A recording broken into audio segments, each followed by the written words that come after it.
That's with all the kids. Thank you. I appreciate it. No. Oh, I did. That was it.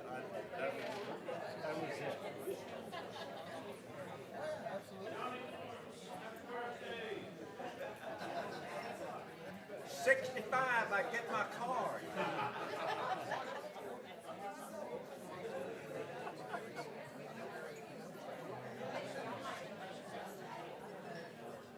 Quality. Good evening. I'm calling the July 21st meeting of the Amherst County Board of Supervisors to order. The time is 7:01 p.m. Board, first thing we need is an approval of the agenda. So moved, Mr. Chair. There's a motion on the floor by Mr. Adams. Is there any discussion on the agenda? If not, all those in favor signify by saying aye. Aye. I vote aye. If you would, please rise for the invocation by Mr. Adams, followed by the Pledge of Allegiance. Let us pray. Dear Heavenly Father, we thank you for this night you've given us to come before you to handle the business of Amherst County. As we always ask of you, each and every gathering, to continue to keep your safe and healing hand on all of our law enforcement, armed services, public safety, and keep them safe daily as all the struggles and troubles that they face. Lord, we also ask you to be with this board and all the citizens that come before us tonight and have us be safe during our travels home. We ask you to give this board and staff the wisdom to make the best decisions for our citizens of Amherst County tonight as well. And all these things we ask in Christ's name, amen. Amen. Attention, salute, pledge. I pledge allegiance to the flag of the United States of America and to the republic for which it stands, one nation, under God, indivisible, with liberty and justice for all.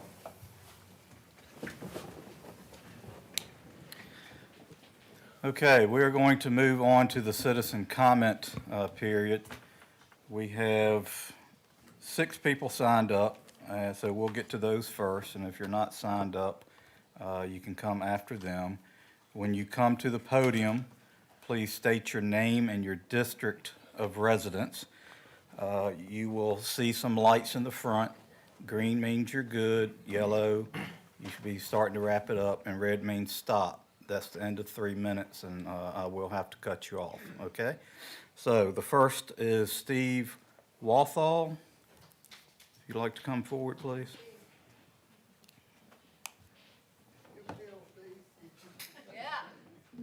I'm Steve Walthall, District 4.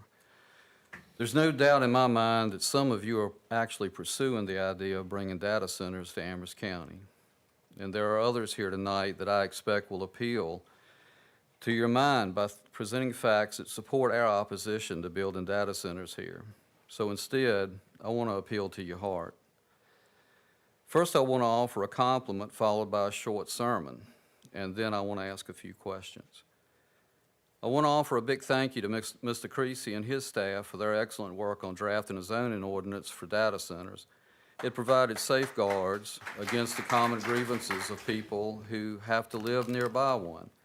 Unfortunately, the Planning Commission, with the help of Mr. Adams, compromised most of those important safeguards.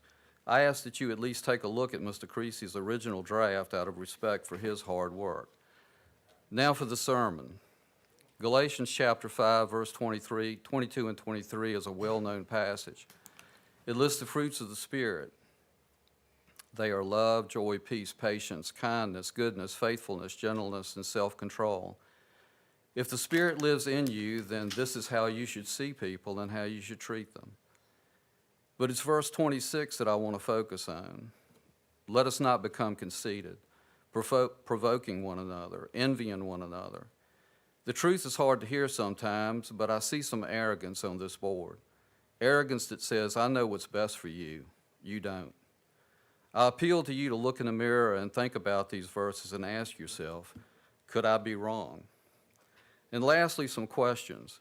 Some of you have said that you've talked to a lot of people who are in favor of building data centers here. Can we hear from them? Why haven't we heard from someone like Ms. Tucker's brother that she described as living next door to a data center and being just fine with it in her WLNI interview? Maybe he could share with us how his property taxes have gone down and his property value hasn't, or share information about any changes to his utility costs, or how environmentally friendly data centers are in terms of sound, air, and water. Finally, this is too important and too permanent to get wrong, and too dangerous for people who have to live near a data center. Please think with your brain, but also listen with your heart, because that's how we hear from our good Father. Side note, the federal government owns 640 million acres.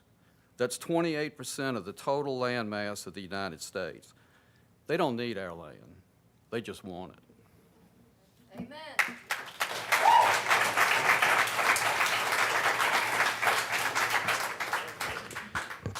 Brittany Opaka.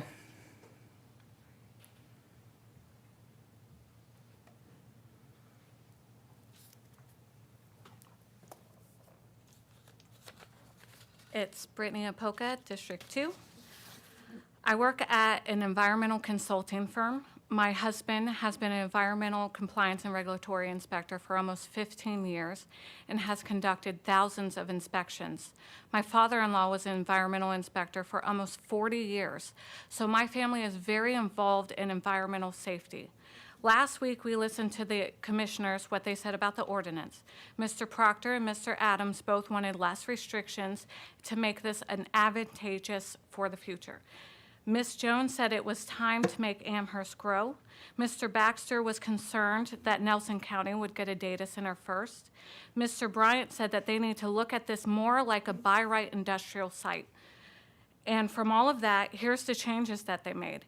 They increased the building height, they decreased the noise limitation, they removed continuous noise monitoring, they lowered the setback from 500 feet to 350 feet, they lowered the diesel generator emissions from Tier 4 to Tier 2. Which of these changes help protect the citizens if a data center is placed here? Their message was clear: prioritize speed and money and sideline health and safety. They also left out two critical things. The first thing is ground surface vibration monitoring, or RMS testing. It is a known fact that vibrations can cause health problems and impacts wildlife. Decibel limits do not cover vibrations. And the second is water testing. A professional came up to the mic and explained that you guys have no testing for forever chemicals. He told them exactly how to go through EPA and how it should be conducted, and his advice was completely ignored. Now, there's two legal problems here. They lowered the setback from 500 feet to 350 feet. This is breaking the law. House Bill 507 says that the minimum is to be 500 feet.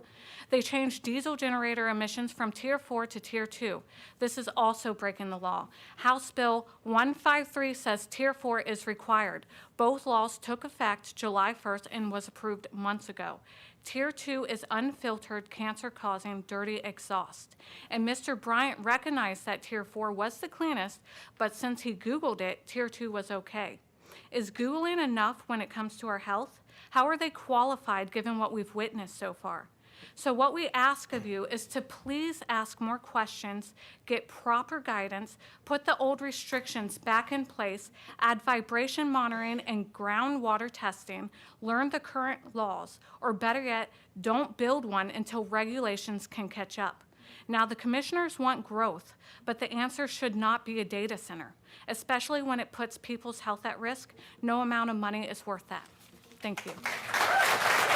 Lisa Pitcher. Lisa Pitcher.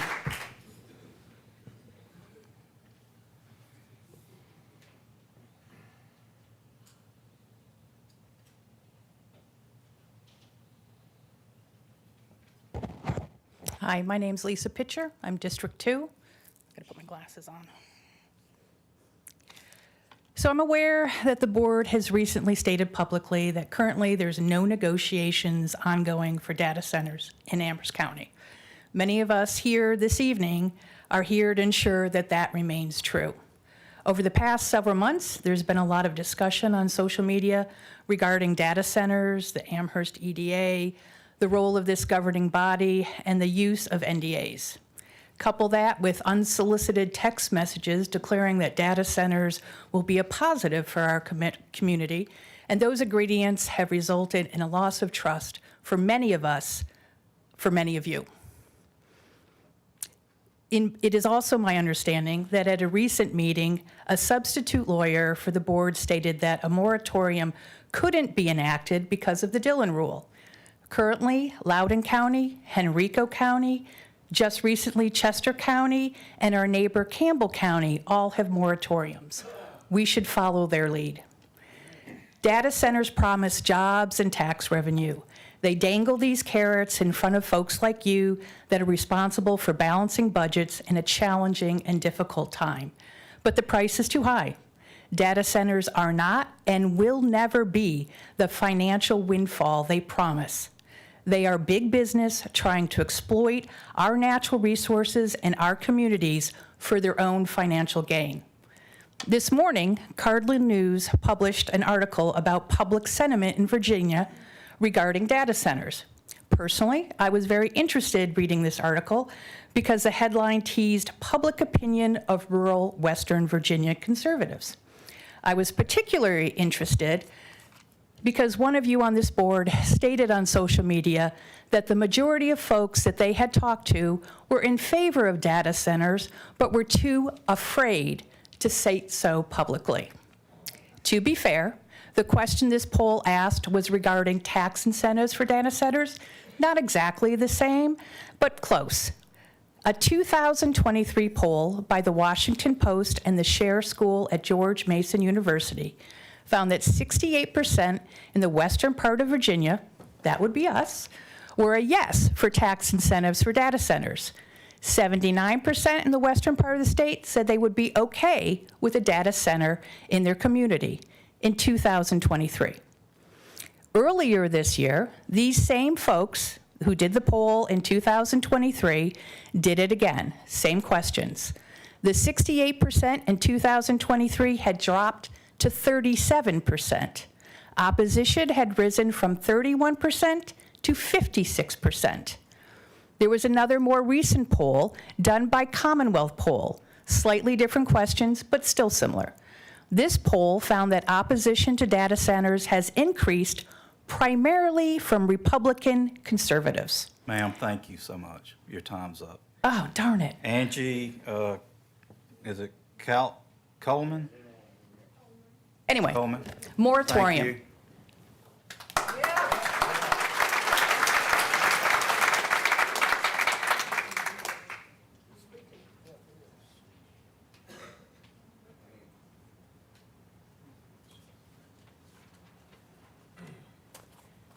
Hello, I'm Angie Coleman, and we live in District 4. We've lived there for 51 years. And as I stated before, the property has been in my husband's family for almost 200 years. It's right along River Road. We can hear the digging and the cutting and the bulldozers from Kings Road, all the noise that's going on there. And we listen to these discussions that are going on here, and we're like, are you really listening to what we're saying about we do not want a data center?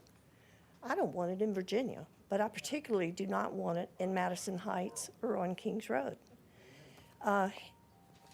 We can already see the effect that it's having on the view, on the noise, on the animals that have been displaced. And again, the eagles that have been coming to the river for 7 years are gone right now. I don't know if they'll come back or not.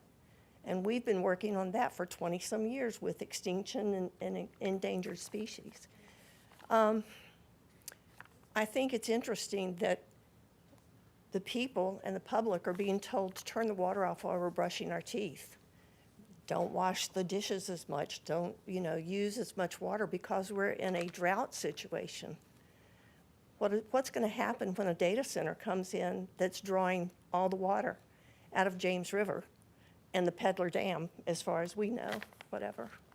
But, I just don't think this is being really thought through as far as what we, the people that live in the area, are going to put. I can't think of any area that I would want it put.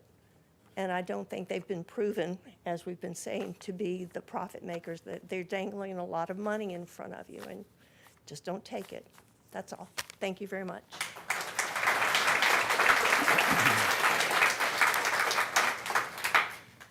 Barry Lundgren? Sorry. How Grandma used to say it. How's that? Lundgren. Yeah, 16 when she came over from Sweden. I'm Barry Lundgren, and I'm in District 1. I've lived in Amherst for 35 years, over half my life. I've run a small business here in the county for over 30 years. I've been the vice president of the largest homeowners association in the county for over 26 years. And I've invested in the county. I own 5 properties. And I just saw this morning the updated sales agreement for the Wingate property, and I was just very disappointed. I mean, it was bad enough that that property was sold for $800,000 when it was appraised at $2.4 million, but at least 70 acres were reserved for the county fairground. And now I see that that's been given away, just totally offered up as a proffer to give it to them for free. And I'm just amazed. I mean, with the fiscal position this county is in, to give away 70 acres, prime acres of property that was supposed to be a fairground, I just don't understand it, why this is being done. I honestly don't. You know, and then, I don't know, I'm just absolutely amazed at that. You know, there was a conservation easement on that property that's been removed, and the 20 acres that was supposed to be for a retirement home has been removed. So you're going to give him all the property, and he's got carte blanche to do whatever he wants. Next thing you know, it's going to be like Oakland Country Club, and he's going to sell it for lots. That property was negotiated for the citizens of Amherst County. That's 70 acres, and it shouldn't be given away. And I just feel very strongly about that. And I don't see how that giving it away makes Amherst County any better.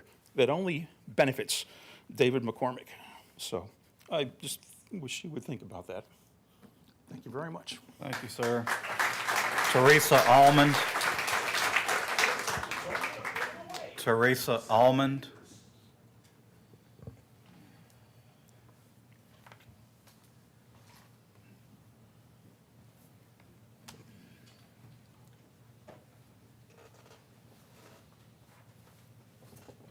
Good evening. I'm Teresa Allman. I live in District 3. We've all heard the term America First.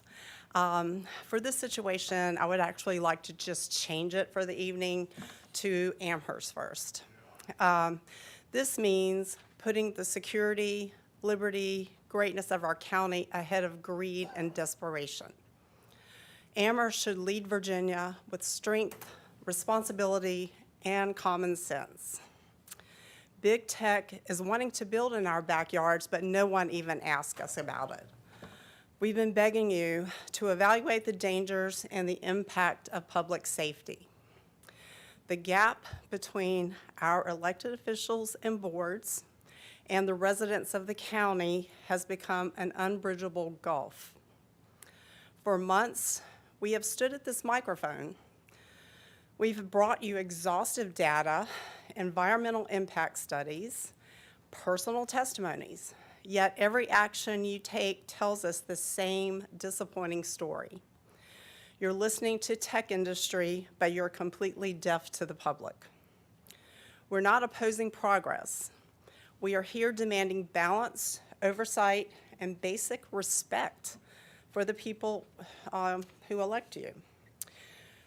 When we ask you for stricter noise regulations and setbacks to protect families living mere hundreds of feet from the site, the Planning Commission softens the rules, or suggests softening the rules.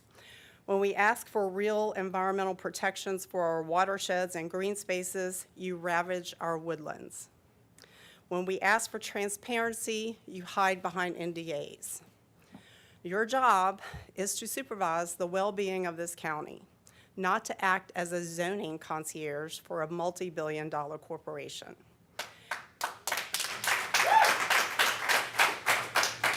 Every time you ignore public outcry, you chip away the public trust.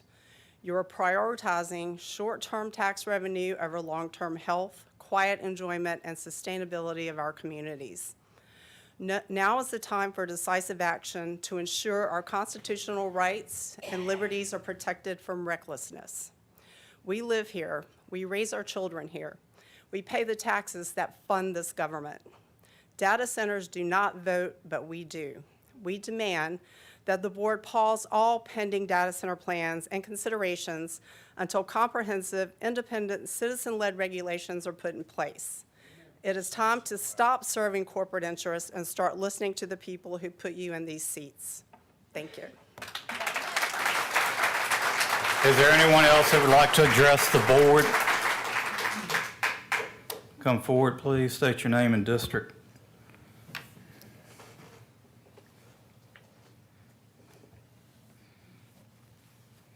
Hello again. My name is Jacob and I live off of Woodland Drive. So obviously there are more and more people coming to these meetings, and more times we've heard multiple things from from you all, from the EDA, from the zoning and planning. And I've mentioned before, I work pretty closely with around data centers. I work in substations. And there is, as an adult, as a grown man, I make that choice for myself. And I know that you all, most of you have children or grandchildren. And a few of you all have made it very clear where you stand, on both sides of the data center.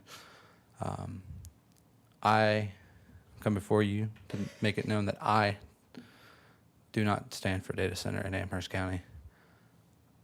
I do not know of anybody that does, that lives on my street. I do not know of anybody that does, that lives in my neighborhood. I'm quite vocal about, I got involved in all this because of people driving like nuts down my road. And I'm glad to be able to be involved in the community and be able to come before you all. And I thank you all for representing us in certain aspects that you have. And I ask that you please consider. I was bringing my son here and he fell asleep in the car. That's why I was a few minutes late. But I want you all to think about that. We're all grown adults. And there's a time and a place for improvement. There's a time and a place for progress. But I don't see a time or a place for a data center in Amherst County. There are a lot of people that talk about pollution. There's a lot of people that talk about sound. I've personally experienced it. I've gotten headaches. I have thrown up. I have experienced the days of like almost a dizziness from the sounds and the frequencies that come off transformers and data centers. And again, I made that choice. I made that choice for myself. And that's something that I stand by every day. I provide for my family doing that. But that's not what my son, my daughter, my wife, my neighbors, my dogs, my chickens, the animals that are all around, and all these people, that's not what any of them signed up for. And a few of you all are familiar with, I'll make it very quick because I see I'm running out of time. A few of you all are involved in the fire department or have been. That's a big danger. My job is to keep first responders away from substations and batteries and stuff if they explode. That's part of my training.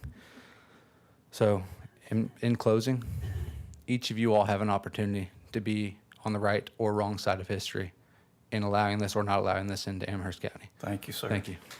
Is there anyone else? Yes, ma'am. Yes.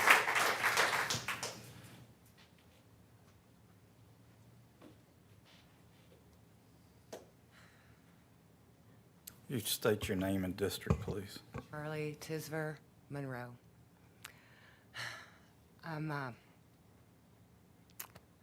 First of all, I'm very proud of everybody that showed up. I'm very emotional. I have a question, one of which is, first I want to say I went to the early economic panel where they went in, where Mr. Kesey went in and gave them the first draft of what it was, and it was very, very good. It was a very good beginning point. It had lots of protections in there. When I was there, what I saw was what seemed like a lot of people on that committee that couldn't understand that we were asking for this special exception, specifically to block out data centers. And we were told that they could come back on that based on what kind of business that they wanted to. They could negotiate it, but they wanted strong ones to begin with. And yet, many of those people on there could not seem to comprehend that. That's disturbing to me when you've got an economic development that can't figure it out. The other thing that we're seeing is that they're in bed with Lynchburg. That's a circus right now. Are y'all watching that? That's a circus, an absolute circus. And that they had a panel of people up there pitching this stuff a while back.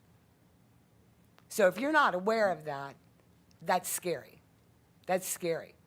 But on top of that, you always see the pictures, but you never see the opposition. I'm going to disclose some stuff, and I'm going to tell you that I used to be part of a pitch team. Okay, I sat in front of boards way bigger than you. And my whole job was to sit here and watch your body language, find out who's against it, who's for it, whatever your opposition was. We already had the answers. We already had the answers to your questions. And because I slid a note to my pitcher to say, hey, that one doesn't like it. That one's worried about the money. He wants money. That one wants this. And we had little codes. I just slipped a piece of paper. And he had you. Because we already had the answers to your problems. And we know when you're greedy. We know when you're worried. We know what you're up here for.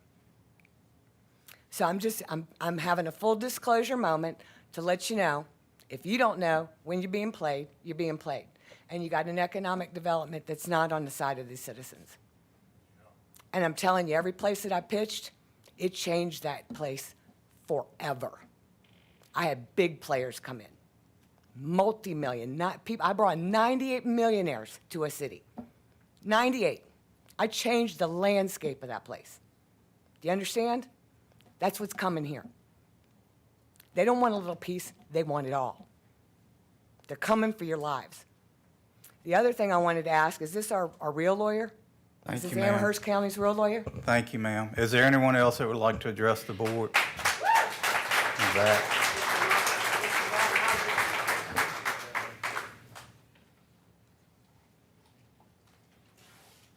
State your name and district, please. Samantha Salvi, District 4. I'm not going to take up too much of your time. I just wanted to say, when I sat in at the Planning Commission meeting where Mr. Creasy first presented the ordinance, I was pleased with the restrictions he had come up with. The initial ordinance was good, and I agreed with it. I think Mr. Creasy really understood what the people wanted and that he covered all the bases. I had assumed that since you couldn't give us a moratorium, that this ordinance was the best way to protect us from data centers. Again, I think Mr. Creasy got that and put in restrictions that would make it nearly impossible for a data center to come in. But I guess we weren't all on the same page with this one. I do not support the current ordinance with its changes on height, setback distance, and sounds.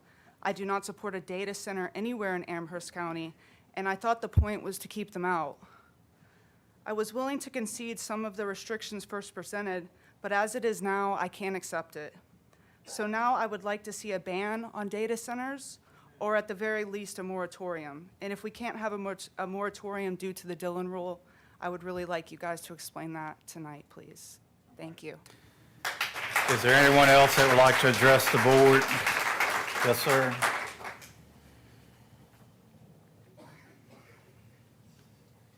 ain't gonna take up much of your time. Lynn Fleshman, 297 Kings Road, Madison Heights. I live right across from the war zone where y'all come in and stripped all the woods and everything, wood there. And what I wanna know is, this is not only gonna affect us, but it's gonna affect Lynchburg too.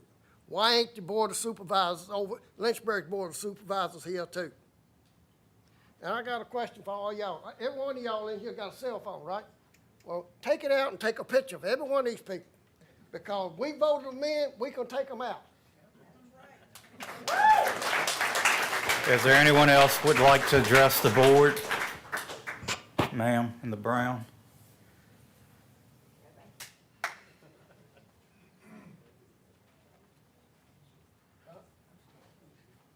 You state your name and district, please. My name is Rebecca Henry, District 4. I'm a nurse of 15 years. I've worked at the bedside for the majority of my career, and I'm certified in wellness, nurse coaching, and have a special training in nervous system and frequency medicine. I would like to speak today about the health impacts of placing a data center in a residential area. I could rattle off a bunch of data, but a simple Google search confirms that there's an increase in reports of cardiovascular and respiratory illness, sleep disturbances, cancer, autoimmunity, miscarriages, and many more. My goal today as a nurse is to inform you on the bodily processes on how this happens in a way that's easy to understand. I feel this is extremely important as you all sit in the seat of making this decision, and you should be fully informed and accountable for the magnitude of it. The human body is made of 30 trillion cells that interact and respond with our environments on a daily basis. Essentially, we are electrical beings, and this is an electrical chemical form of electricity that governs our neurons, aka our nervous system. The nervous system is an autonomic system, so it happens automatically, and it in turn governs our immune system and endocrine system. So I wanted to break that down. Our body is made up of two master hormones, cortisol and insulin. Cortisol is released in response to the nervous system. It's a stress response. It controls our sleep and wake cycle and sustains our blood sugar when we miss a meal. However, when cortisol is prolonged in the body by direct day in and day out exposure to things like constant low frequency noise, air pollutants, carcinogens, and compromised water, the cortisol begins to have a pro-inflammatory effect on the body. We start to see insomnia, diabetes, anxiety, and over time, the immune system can become hyperreactive where it begins to attack its healthy tissue, and then we have autoimmunity. Or the immune system becomes deficient where it can no longer clean up the damaged cells, and then we have cancer. Prolonged exposure to the cortisol disrupts our balance and depletes our cells of sodium, calcium, and magnesium that are responsible for a healthy electrochemical balance in the human body, leading to negative outcomes for our kidneys and vascular system. Our body was made for equilibrium, and it will continuously seek to find it. Unfortunately, because it's an autonomic system, it will keep trying to compensate to combat the threats until it can't, and then we have chronic illness. Chronic illness comes at a cost that is financial and a burden our already strained healthcare system cannot withstand, I guarantee it. It will be a cost of quality of life for mothers, fathers, sons, and daughters. It's not a matter of if, it's a matter of who.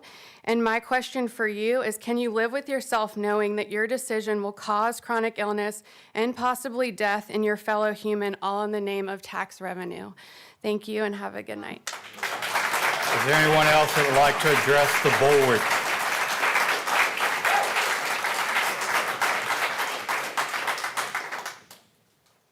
Sorry, Tom. Is there anyone else that would like to Got one address? back here, Tom. Yes, sir, in the blue, if you'd come forward and state your name and district.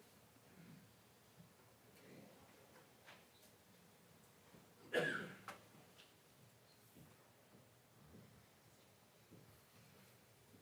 name is Scott Packett, District 4. After so much of the great things that have been said tonight, I really wasn't going to speak, but I am relatively new to the county. I haven't been here 54 years, but I think I care just as much as anybody that's been here longer. I actually made a sizable investment to bring my family out here. I'll start by saying, this evening and for months, you heard from experts in the data center industry, as well as medical professionals, power industry, and then the community about the data centers, the impact they have on the environment, community, and the health of the people around them. We've been told time and time again to do our research and get educated. It seems to me like that would be the responsibility of this board, the EDA, and the Planning Commission, and not us to go take time from our family because we didn't volunteer for this job. I do mean outside of the Lynchburg Business Alliance that's bringing in ringers to educate. Instead, there has been gaslighting from certain members of the EDA, the Board of Supervisors, and now the Planning Commission. You can't claim conspiracy theory when you're being told something doesn't exist while you're holding the paper that the FOIA request absolutely showed that it does. Theories, whether conspiracy or otherwise, are created from secrecy or misinformation. That's a word that others like to throw around a lot. As stated over and over, here in most communities, at least across the state, if not across the country, be transparent. It resolves a lot. Remember, you were elected to do the will of the people. When the EDA liaison suggests that he and the Planning Commission should visit a data center to see what decibel levels sound like, it's a little alarming that citizens are being told to get educated. Clearly, nobody that are making these decisions are educating themselves in a proper way. We just heard from experts that completely got shredded by the Planning Commission. At least one of the Planning Commission members hasn't even been to the Dillard site. After the last Planning Commission meeting I attended, she came out and asked one of our group to give her a tour of the Dillard site. Never heard from her. But yet, she talks about the terrain and the surrounding area constantly in the meetings. Multiple times I heard Planning Commission members reference other localities and seem to lean towards the least restrictive. How many of those have buyer's remorse? Are they even aware of the changing legislation, as mentioned earlier, from House Bill 153 and 507? Have they done their due diligence to be equipped to make these decisions? I didn't finish listening to all the whole meeting from the Planning Commission. It really kind of got tedious and infuriating. But I'm a little more concerned. I think Mr. Adams pointed out that his concern was there's not even this much regulation for any industry that causes way more, according to you, I think you said it caused way more pollution and noise. So that kind of begs the question, what are we doing? I mean, are we setting data standards as the standard? We should be holding any industry you bring into this county to protect the environment and the community. Thank you, sir. Time's up. You betcha, Tom. Thank you. Is there anyone else who would like to address the board? The hand over here, sir. Yep. Get you next, Ms. Pryor. If you I think I'm District 5, might be District 4. I didn't pay too much attention to that. I'm not going to talk to you about data centers.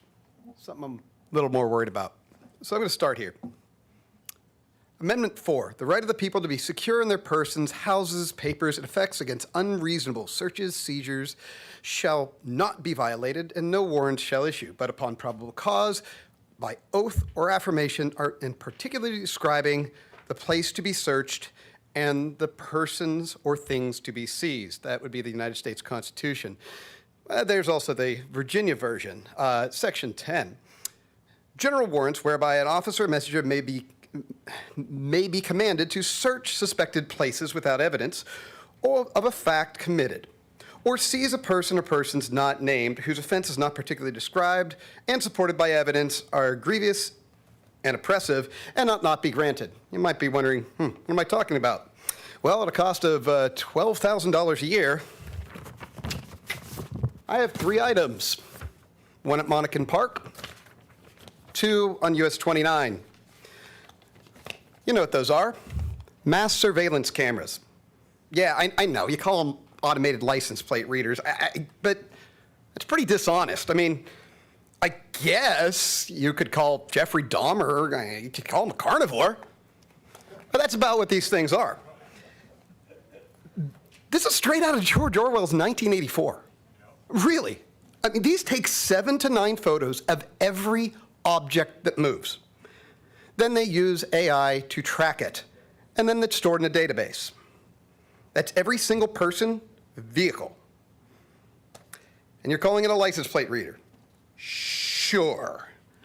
But this is also a clear violation of the U.S. Constitution and Virginia's Constitution. And the anger on these things is universal. Left, right, center, yeah, there's supposed to be a divide between us, but we'd be pretty well agreed these are egregious and shouldn't be in here. And quite honestly, all our rights have been violated when these were installed in 2023. And I know, I get it, it's about safety. Never mind that these are abused to track girlfriends and wives and children, other innocent people. I guess our human rights kind of get in the way sometimes. And, well, then there was that oath of office that's supposed to be upheld. So, you have a choice. There's already a lot of people that are upset about the data centers. And this is another more ammo to get them to be motivated to vote you guys out of office. So I'm going to leave you with a quote from one of the most famous and well-liked founding fathers, Benjamin Franklin. "Those who would give up essential liberty to purchase a little temporary safety deserve neither liberty nor safety." Thank you. Thank Ms. you. Pryor?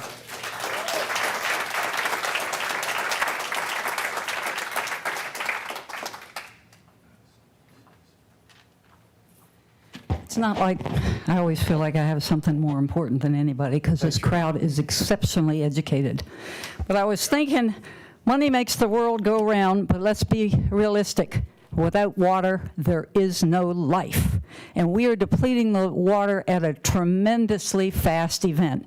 Water on my place is down 3 feet. Peddler River is disappearing. That's just the beginning of what's going on in our drought situation. Y'all have children, you have grandchildren, and you might have great-grandchildren. And what you are doing here today in this county is your legacy, but more importantly, it's going to affect their lifetime. And so far, it doesn't seem like it's going to be a positive outcome. The man here that just did the request on the FOIAs, I should have been that, but I had other family issues. These cameras are part of this whole data center network. They want to monitor us. They want to know when we go to Kroger's and how much milk we buy. They can shut up our our bank accounts. We have somebody on this board that is pushing AI health, and I don't understand how that person has any right to make a decision about data centers that will benefit from the job she is doing outside of this position as a Board of Supervisors. So please, each and every one of y'all, think about what you're doing. Some of y'all, I knew your grandfather. You're not the father or the grandson of your grandfather. I can tell you that right now. That was an honorable, good man. And I'm not saying you're a good man, but this might be talking a little too strong. I don't know the rest of y'all except one. And I think that one person that I know better than anybody on this counter, I think is an honorable person. And so if I find that that's not the case, my heart's going to be broken. But I think that person that got on this board did it to serve this community. Please don't make me wrong on that. Bye. Mr. Laverty? Mr. Laverty, please. You'd state your name and district, please.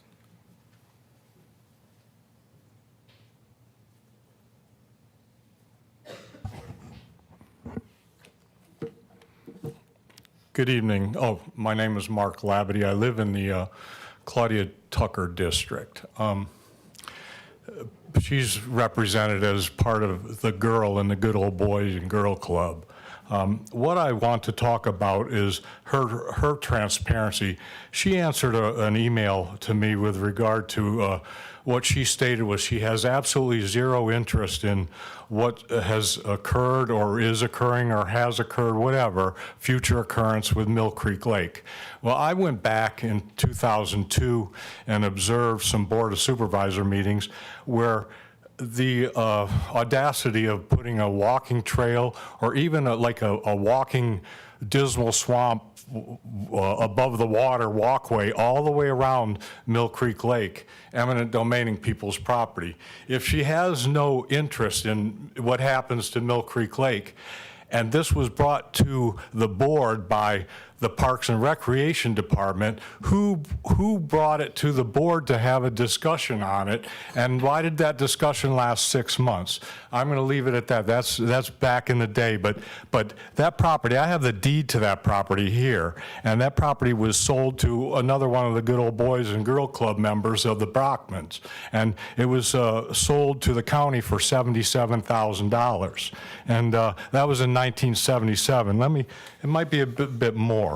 But anyway, regardless, that property at what was paid for it in 1977, I'm sure was outrageous in terms of the amount of money that it was valued at, overvalued. I want to now talk about this, not the data center so much, but the EDA and their involvement with it.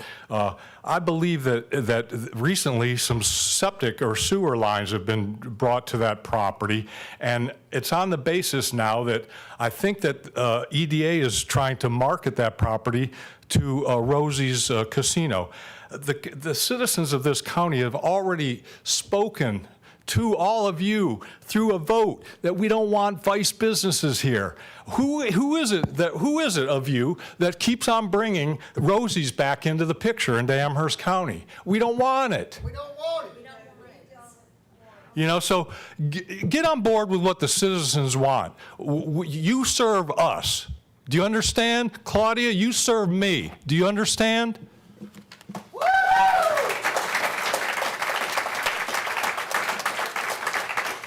Is there anyone else that would like to address the board? Mr. Marks? There's nobody else from the data center, yes, I would like to address the board. Okay. Mr. May. We can switch it up. State your name and district, please. My name is John A. Marks Jr. I'm from District 5. Good evening, members of the board and staff. My name is John A. Marks Jr. and I reside in District 5. I'd like to address item 8A of the agenda dealing with the Winton Country Club. The recommendation presented is that the board direct the county administrator and the county attorney to sign the First Amendment to purchase and sale agreement for non-residential real estate. I noticed that there are no provisions for a public hearing on the disposal of the 70 acres addressed in the proposal as required by Section 15.2-1800 of the Code of Virginia. I would also like to remind the board that the public hearing on January the 21st, 2025 concerning Winton was to discuss renegotiating the contract with Waukesha Development Incorporated. It had, excuse me, had nothing about the disposal of the 70 acres. The minutes of the January 21st, 2025 board meeting are very clear concerning the public hearing purpose. Consequently, I believe adoption of this proposal without a public hearing is a violation of the Code of Virginia. Another area of concern deals with the manor house. There are no provisions on frequency of inspections or what action will take place should the manor house not be properly maintained per the agreement. Regardless of my position on the public hearing, does the board not believe the citizens of Amherst County would like the opportunity to address this proposal? I have a few more minutes, so I'd read something else. And probably I'll read something a lot of people don't know about. We sold Winton Country Club for $800,000. Winton Country Club was assessed at $2,048,400 when it was sold. According to information received by a FOIA that I had, request $489,000 or 61% of the proceeds from the sale of Winton Country Club was used to pay off bank loans encumbered by the Winton Country Club organization, all right? This indebtedness was not the responsibility of Amherst County taxpayers, but apparently the county chose to pay off these loans with taxpayer money from the sale. When all was said and done, the taxpayers realized from the $800,000, $264,712.20. Let me say that another way. Amherst County sold the Winton Country Club for $264,712.20. Thank you, Mr. Marks. Okay. Is there anyone else that would like to address the board? Yes, sir, in the blue shirt.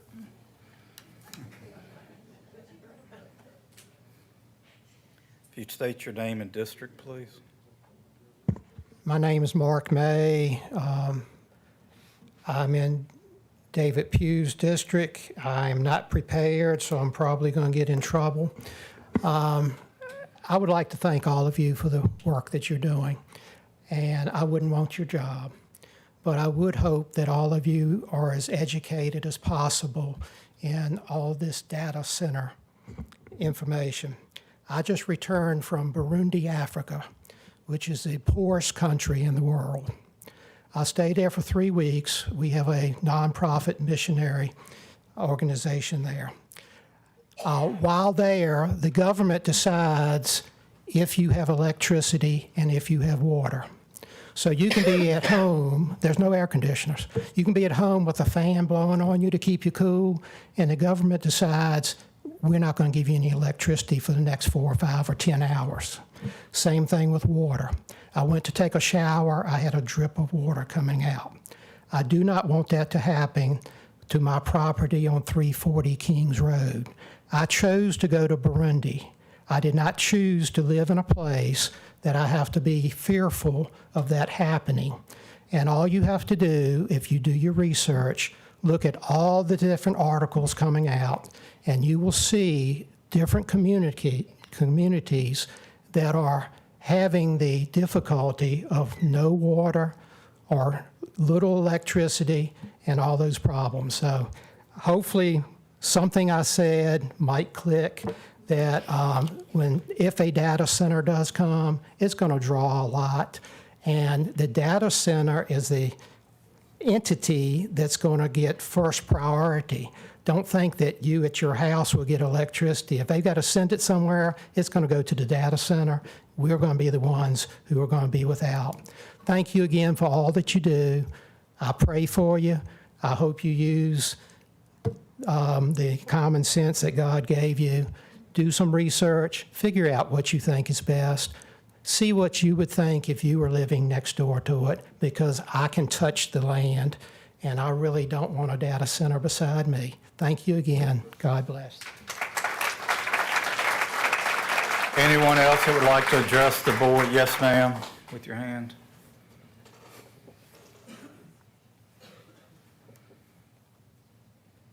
If you'd state your name and district, please. My name is Stacy Terciella. I'm in District 4. Back in June, I wrote Mr. Pugh an email, and I CC'd all of the board members. I got no response from anybody. I reached out to Claudia on her Facebook page, since she uses that as her public forum. She did answer the question that I ended my email with to all of you.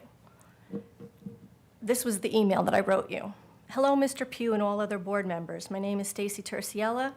My husband's name is Ken. We live at 233 Goyer Drive in Madison Heights. We have a 10.265 acre lot that is exactly adjacent to Lot B that they just cleared all the trees of on the Dillard Industrial Site. We have family coming to visit this week, Tuesday through Friday, so we can't attend the board meeting. So I'm writing this email to you since I cannot attend. It would be devastating for a data center to come to Lot B or to the other Dillard sites. We live 600 feet from the property line. That's less than an eighth of a mile. An eighth of a mile is 660 feet. While they were doing the clearing, all I could feel was vibrations through my floor, through my bed, while I was asleep, that woke me up 7 o'clock every morning, vibrations through my bed. I asked this of all of you. I said, my husband and I bought our house here in Amherst County to retire next year and live a quiet, peaceful life. I just want to say that I pray a data center does not come here.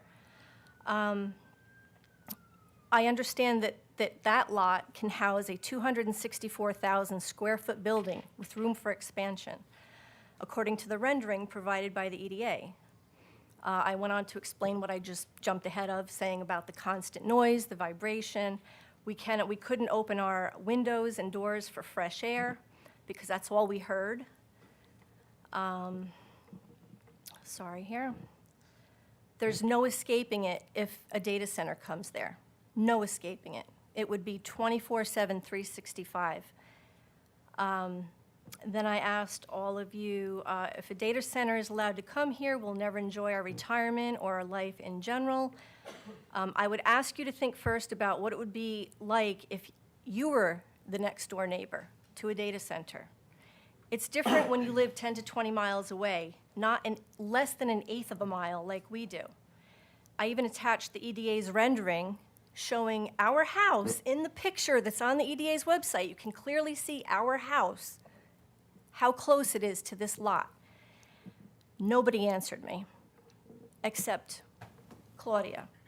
Her reply, and I have a screenshot, of your reply. You said, "My short answer is no, I would not, but neither would I want to Ma'am, have lived thank next you to." so much. Okay, thank you. Next. Guys, We need the timeshare, yo. We got a timeshare. Pass it around. is there anyone else that would like to address the board? Yes, ma'am.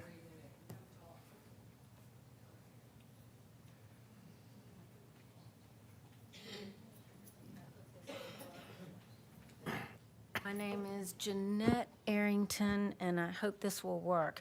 I am a retired teacher, and sometimes people need to have reality, like students need checks. So since we have been listening to this over and over,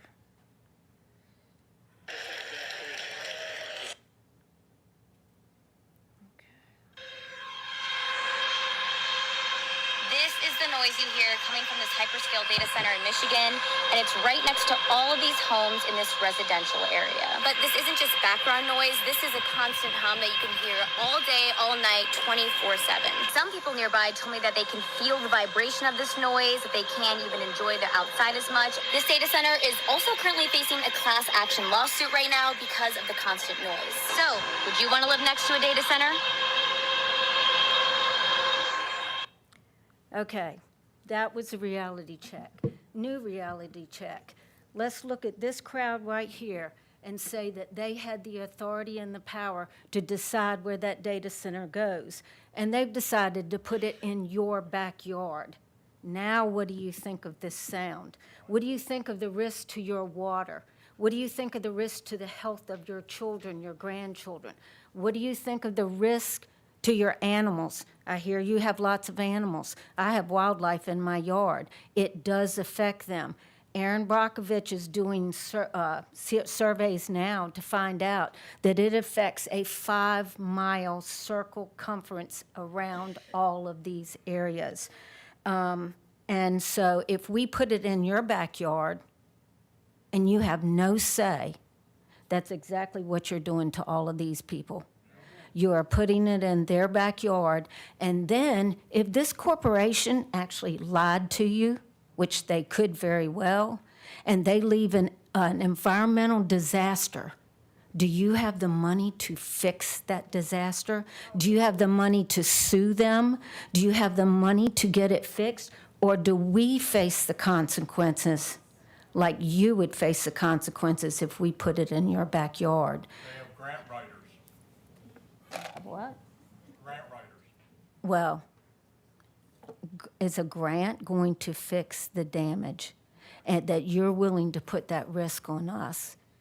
Would you want us to do the same to you?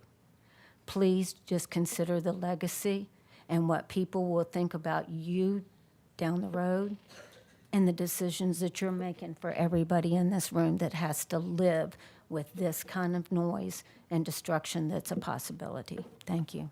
Thank you. Is there anyone else that would like to address the board? Yes, sir.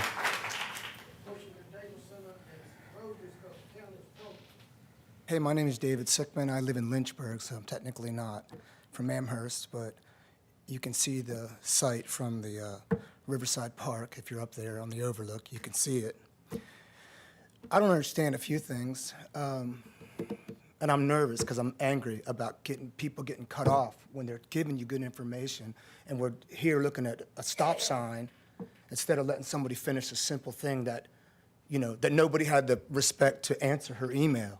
And I think I'm not alone in the anger here. And it's not at you, it's at what you're involved in. We started this whole thing with a prayer, which I think is messed up because not everybody shares the same God here. And a prayer about, you know, you're tearing up land, which is God-given and beautiful. We got bears running up and down Rivermont Avenue now. I can't prove that they're coming from that site, but I bet you some bears might have, been more happy to be over there on that 400 or 500 acres. Okay, well, good. And then we started off with life, liberty, and the pursuit of happiness. But then people are here going for that, and you're cutting them off because it's 3 minutes. And that's wrong. And so here's what it is. I bet you everybody here is tired of this. Is everybody tired? Y'all are tired too, right? You're sitting here. You don't like this. Nobody wants to be a part of this. And the real question is, this is a comment moment, but we don't need to comment anymore. It's all been said. There's nothing else to know here. I have a video that I recorded tonight, but I'm not even going to bother playing it. And it happened to be someone talking about the millions and millions of gallons of water, whether they use a system that goes in a circular motion or they just draw in new water. And in the end, that water's done. It's done. It's ruined. It's millions and millions of gallons. So what I want to know, and this is a comment section, but I'm asking you a question now. When do we just know? When is this over? When are you going to say, hey, get used to it. This is what's coming, y'all. Get over it. Or is it going to be, hey, we're not going to do this, and all the BS is gone, and it's just clear, and people can go back to watching Jeopardy or whatever else they want to do tonight, and y'all don't have to be here. This is ridiculous. Just come clean, tell people the truth, and just be done with this one way or the other, because we're going to have to accept your outcome no matter what. And yeah, some of y'all are going to lose your next election if you're courageous enough to run. Okay? And maybe you don't care about that. You're yawning over there. I get it. You're probably sleepy right now. I get you. I'm sleepy too, bro. We're all working here. And this has got it. We need a timeline. Can you tell us when a decision will be made 100% when this is over and we can accept y'all's decision? Can you answer that question? Anybody? Or is this just me commenting? Thank you. Yeah, you're welcome.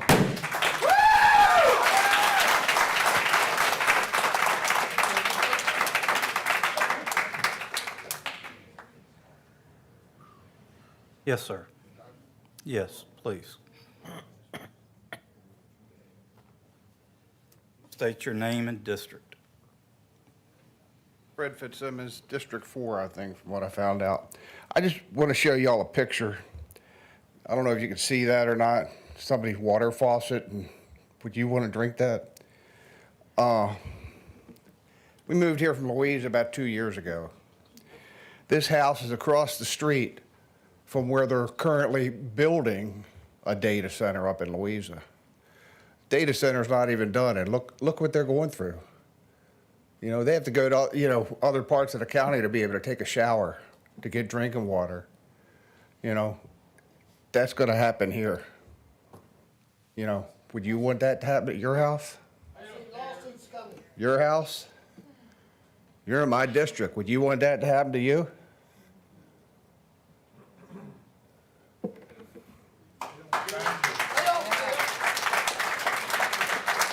Is there anyone else that would like to address the board? In the very back? Yes.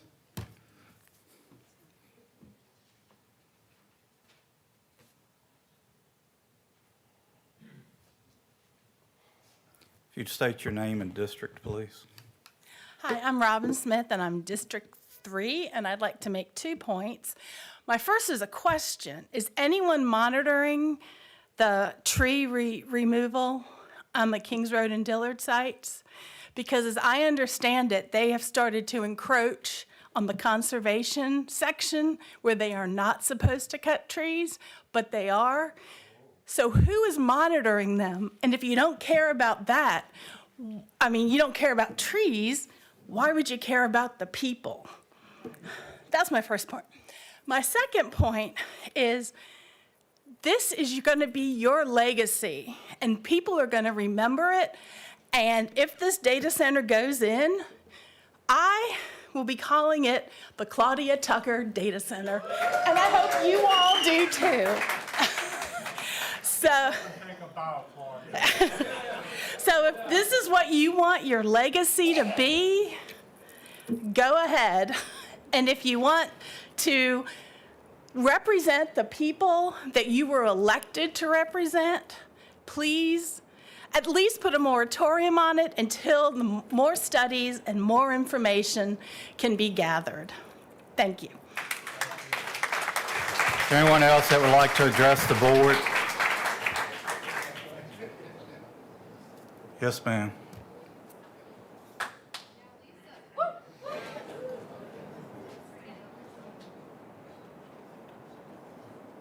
Lisa Jonas, District 4.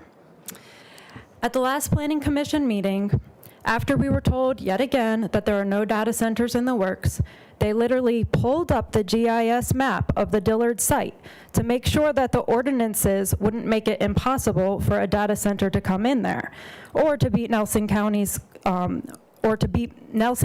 competition and stay open for business, is what was said.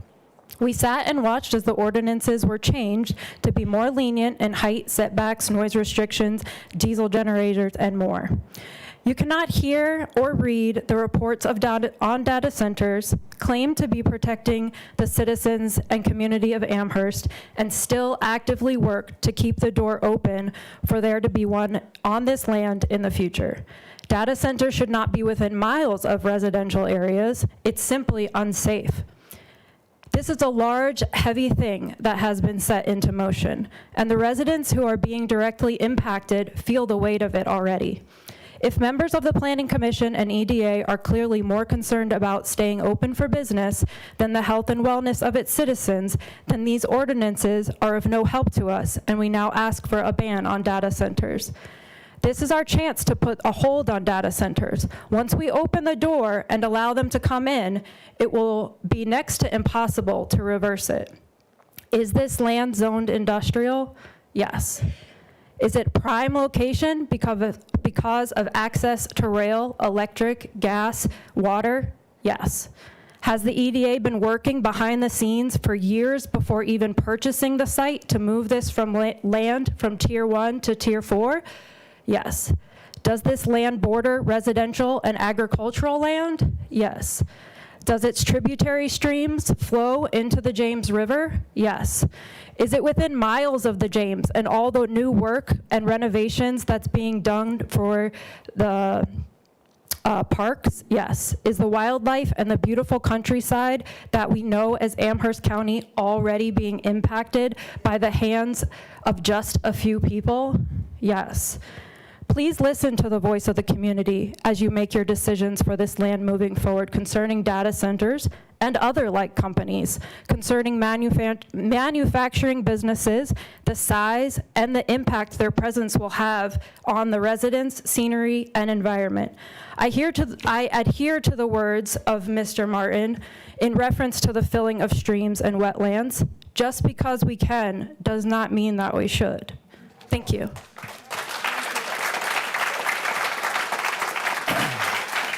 Is there anyone else that would like to address the board? Yes, ma'am.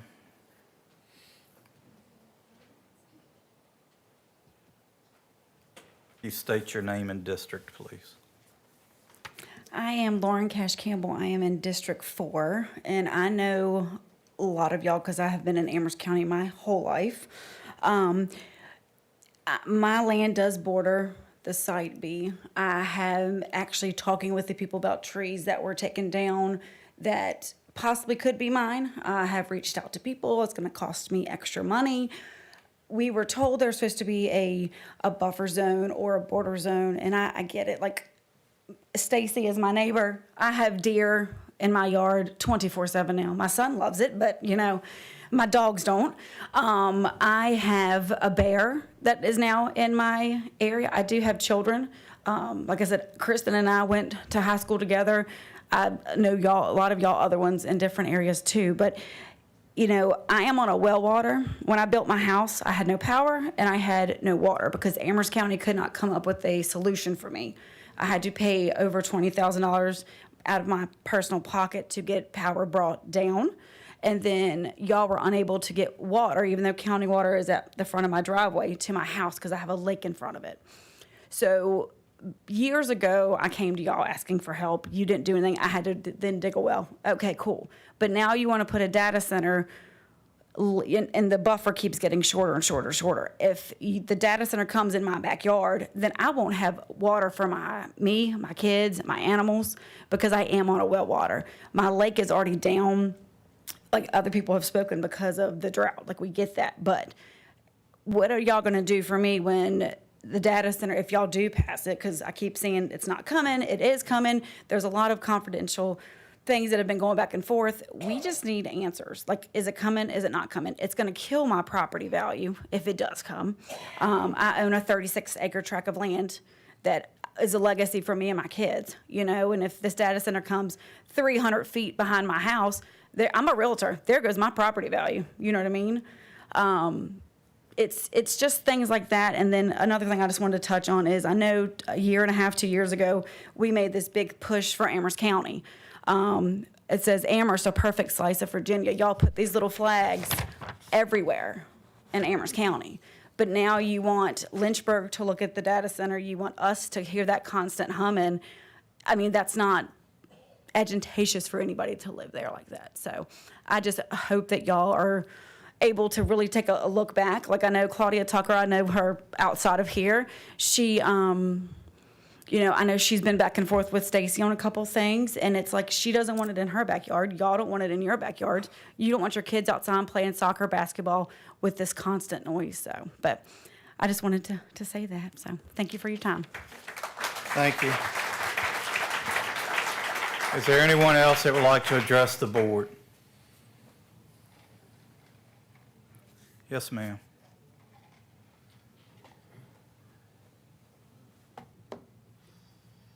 You'd state your name and district, please. Hey, I'm Laura Lundgren. I'm in District 1. I agree with what about everybody's here saying about data centers, which I guess you guys know, but I was going to talk about something different that Mr. Mark was talking about that probably a lot of people don't know about, which is when Winton Country Club was sold 8 years ago, it was valued at $2.5 million. It was sold for $800,000, and 2/3 of that were used to pay it off. So that land was left to the people of Amherst. It was deeded that it would be operated as a country club and a golf course for the people of Amherst. The board decided to sell it. They got about $250,000 for that 285 acres of the golf course, the country club, and the historic manor that was built in the 1770s. So it's been 8 years since they sold it, and kind of the pros of the original agreement were that out of the 285 acres, 250 acres were going to be left as a conservation easement. The Waukesha developer was supposed to use the 20 acres of developed land to develop a retirement center, and 70 acres of the 250 acres of the conservation easement were to be used for a fairground for the county of Amherst. The other things that he talked about that he was going to bring to our county were a restaurant, a brewery, a hotel, or swimming facilities. These were like the benefits of selling the land for so cheap that he was going to bring this to the people. Now, the current revision that's up right now is that they're completely taking away the conservation easement. It went from 250 of the 285 acres being in a conservation easement to none. So he's just being given that land to do whatever he wants. The retirement center, the swimming grounds, it's all scrapped. The fairgrounds, it's not going to happen. In the original agreement, the manor house, Patrick Henry's mother's house, was supposed to be kept, like, preserved in accordance with federal requirements. Now, the current revisions have been taken away. It's just that he has to, like, keep it from getting wet. It's a total joke. It doesn't make sense why the county would essentially give away this land that was given to the people to use. And in the new agreement, they talk about how if he chooses to sell it, when he can sell it, the board wants to completely step away from the land and just let this developer, not from here, take the land. He's probably going to subdivide it, sell it all. When, like, people are struggling, I can't buy a house. I've been trying to for 5 years. I was born and raised in Amherst. I didn't come here. I was born here. I work all over the country. I go to Alaska, I go to California, and people ask me, Amherst, Virginia, what's so special about that? One of my favorite things about Amherst is the river. That's what I talk about, the James River. It's sad that, like, thinking about the data center and how the impact that would have on the river. And just, I can't imagine being from here and Thank wanting you. a data center, Rosie's, or to give away our land.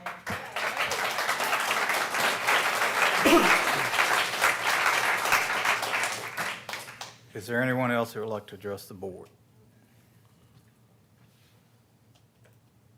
Hearing and seeing none, we'll move on to public hearings. The next item is fiscal year 26 budget amendment. Ms. Tracy Morgan.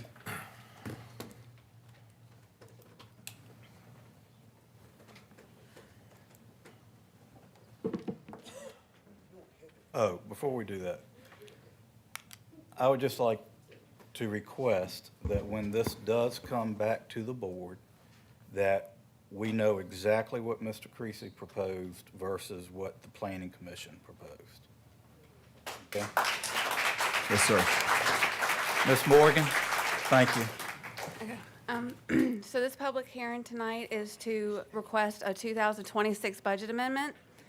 A budget amendment is required by the Code of Virginia if the original adopted budget goes over 1% of what was previously adopted.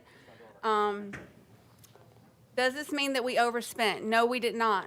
All the appropriations within this budget amendment have been approved previously by the board throughout the year. All the information related to the appropriations that are in the budget amendment can be found in the previous consent agenda items that are on the board website if anybody wants to review those. All of these appropriations are additional state or federal revenues that we have received, additional grant fundings, and additional fine revenues from the sheriff's office, or any additional local revenues that we've received as well. None of these appropriations have been adopted from the general unreserved, unobligated reserve funds. Basically, the purpose of the budget amendment is to balance what we've actually spent with the approved budget. Just some examples. This is the original approved general fund budget. You'll see that it was originally a little over $60 million, so 1% of that budget would have been $600,000. Anything over $600,000 would have required a budget amendment. Of course, we did go over that limit. We are at 1.3 in additional expenditures related to grant funds and additional state and local revenues.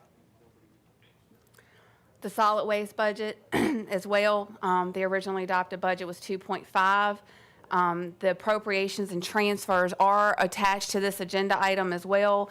There's also several consent agenda items that were originally on the agenda under the consent agenda for the Sheriff's Office and DSS for additional state revenues that are approved. By approving this, will approve the consent agenda that you all normally approve. The school budget, that was originally adopted at $64 million.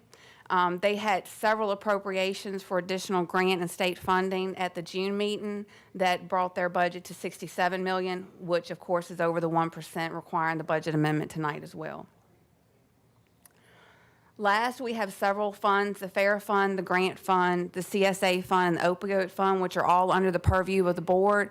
So they should also have appropriations or approvals. A lot of these funds do have expenditures associated with them. They are all passed through as far as state or grant funds, but they still require an approved budget and appropriation, which has previously not been done. So by approving this amendment, you will also be approving the appropriations and the budgets that have been funneled through these funds as well. Any other questions related to the budget amendment request? Board, is there any questions for Ms. Morgan?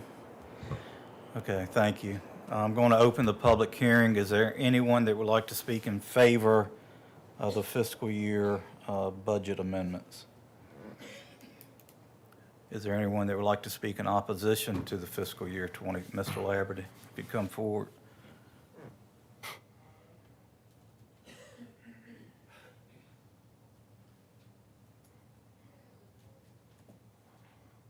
Mark Labadie, District 2. I saw this same game played out with Sheriff Ayers back when they built the Blue Ridge Regional Jail and converted the current Sheriff's Department building into what it is now. They advertise, y'all advertise for that a capital improvement project to be 1.7 million, and it was, advertised, hearing, blah, blah, blah, blah, blah, and then approved. Well, then once it was approved, just like this, then our wonderful sheriff came back in and said, 1.7 million is not going to cut it. We need to add a little bit more to it. Let's add another million to it. And they just added that extra million to it without having to go through that process of exposing it to the public. It's way past due that y'all get down with a program called transparency 100% of the time. Is there anyone else that would like to speak in opposition? Yes, ma'am.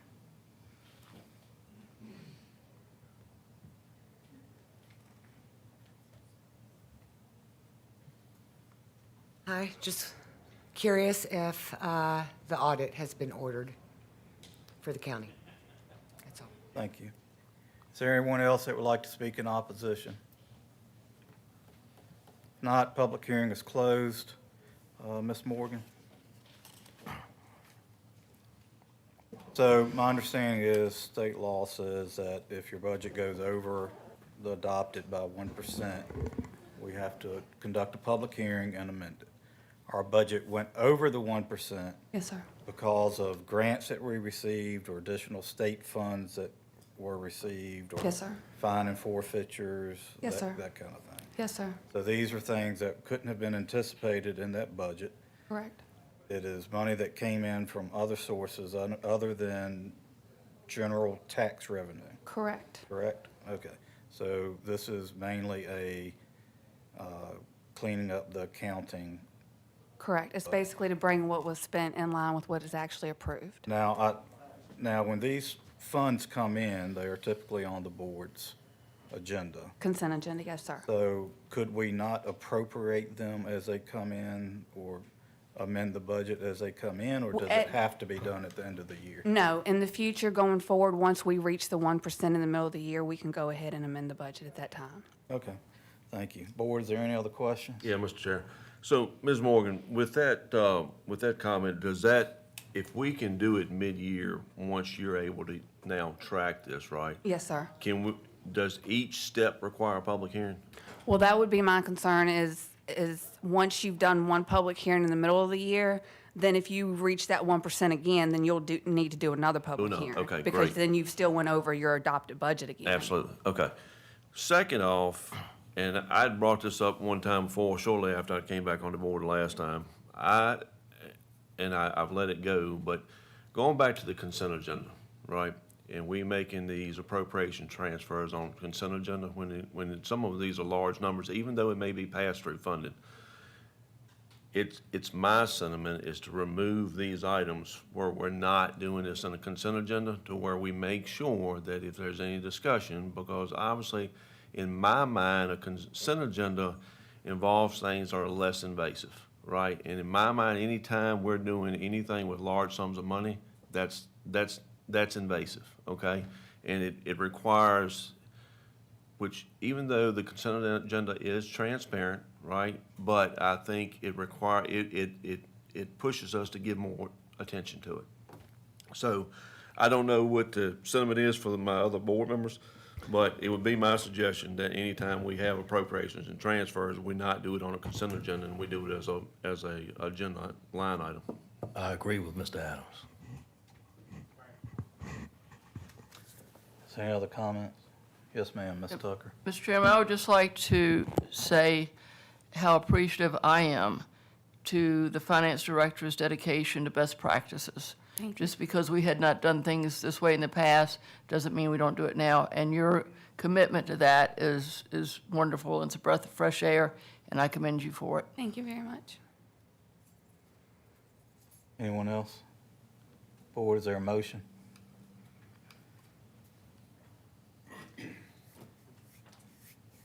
I move that we approve the amended county budget and appropriations as presented and outlined in the provided resolution. Okay, there's a motion on the floor by Mr. Pugh. Is there any discussion? If not, those in favor signify by saying aye. Aye. I vote aye. Motion passes. Okay, moving Thank you. on. Mr. Chair, can I ask a question based on my comments on this? Yes, sir. And I'm willing to make a motion to do this, but I'm not sure as far as the official format of the meeting, but I mean, I'm willing to make a motion that we, going forward, anytime we handle these types of appropriations and transfers dealing with monies, that we remove them from consent agenda and make them an agenda item. So, Mr. Popovich, I know, is it appropriate for me or legal for me to do that in this format, or do I need to do that under matters of the board? Oh, you can do that at this time. The one thing that you may want to consider is your board bylaws. I guess my question to you would be, would you be setting up a completely separate item for discussion, or would it fall under something like new business or old business? Because I know your bylaws set out these specific titled sections of the agenda, so if you're trying to create a new one, you'd want to amend the bylaws to include a new section. But if you think that it's okay to just put those types of items under new business, then you don't have to amend the bylaws. Well, I think in my opinion, it'd be appropriate just to do it under new business. There's no need in reinventing the wheel. That's fine. If we've got a section that we can categorize this at. That's fine. And still address the topic at hand. Sure. Yeah, that can be part of your motion. So, I mean, any other discussion, Mr. Chair? I feel pretty strongly about this. Can you elaborate a little bit? So Well- if there's transfers from fines for, we get the big ones, is the transfers from fines into the sheriff's office, or, there's school grant money that comes in, or there's nutrition money that comes in. I'm trying to understand what your, Well, in each one concern of is our with that. consent agendas, typically, we have an appropriation or transfer or something that is associated with funding. And we usually approve the consent agenda as a whole, right? And then there are usually other non-invasive things, or I'm not gonna say insignificant, but I think anytime we're dealing with anything with funding, it needs to be out to where we can have discussion about it. I guess technically, we can have a discussion about it in the consent agenda. I just know that sometimes it gets brushed over pretty easily under the consent agenda. Mr. Chairman? yes, ma'am. Mr. Adams, I completely agree with where you're trying to get to. The only thing I would say is that we've been talking a lot about best practices, and I kind of tend to agree with what council is saying. Maybe we need to put that in writing, because 2 years from now, somebody's going to say, well, when did we change that? I would like to see it a little more formalized, but that's just me. Doesn't mean we can still do it right now.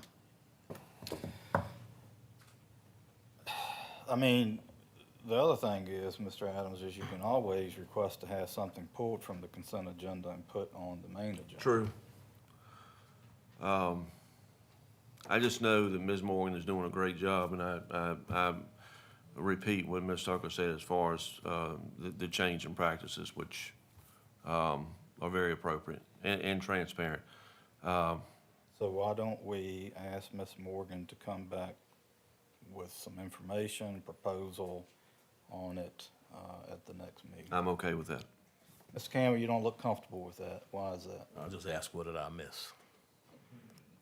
As Did you far miss? as what, Freddie? When I left the meeting, discussion was to take the appropriations off and put it under new business. Yeah, we're discussing, one, if it's the appropriate way to do that, and then secondly, why we're doing that, and to have information from Ms. Morgan on why that is necessary. Well, I know in the past, that's the way I remember when we were on the board together, that's the way it was previously. It was a little shocking to me. It was all under consent agenda when I got elected again. And like Mr. Adams says, it's easy to miss or overlook a lot of things when it's hidden in a consent agenda. That was Well, my. I mean, I'm gonna say this, I can tell you, before every board meeting, actually, when it comes out on Thursday, I read every item on the agenda, including the consent agenda. Yes. And if I have a question on any transfers, what do? I call Mr. Bryant, and I ask him about it, all right? So, I mean, the information's there. If you can't ask the question, that's fine. I mean, if you want to change the whole process, by all means, let's do it. Well, it seems the process got changed from what I remember, and I'm just asking, why is it such a big deal to put it back the way it was? If it's not broke, don't fix it. Well, this board can do anything they want to. And Mr. Martin, again, I'm not trying to overcomplicate this, and I agree with Mr. Campbell, because that was a question that I had for Mr. Bryant, which again, he inherited this, but from our previous finance manager, I wanted to know when this changed, because I wasn't used to this format from before. I've been So- on the board, 6 years? And it's been like that since I've been on Sure, the board. I understand that. I can't remember it being another way. Usually, if you had questions under the consent agenda, you would pull them items out and vote on them individually. That's how we had always, my recollection. That's not an issue. I mean, I've done it in the past, since I've been on the board this time. But I agree with Mr. Adams. I would preferably like to have those appropriations and stuff out of the consent agenda. That's just my preference. But like you said, the board can do whatever it wants. Absolutely. So, Mr. Chair, I would be willing to forego until the next meeting, and if Mr. Bryant and Ms. Morgan can come back with any other suggestions. Again, I don't want to overcomplicate our meetings, and I don't want to create more work. But again, I want to make sure that we're staying true. I think we're on the right path, and I want to make sure we're doing everything to stay there. And I'll leave it at that. So, Mr. Bryant, if you and Ms. Morgan just.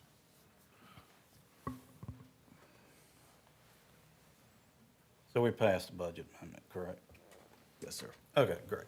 We're moving on to special presentations. Do the minutes, don't we? And we have the consent. Oh, yeah, the consent agenda. Is there a motion? We're overlooking it again.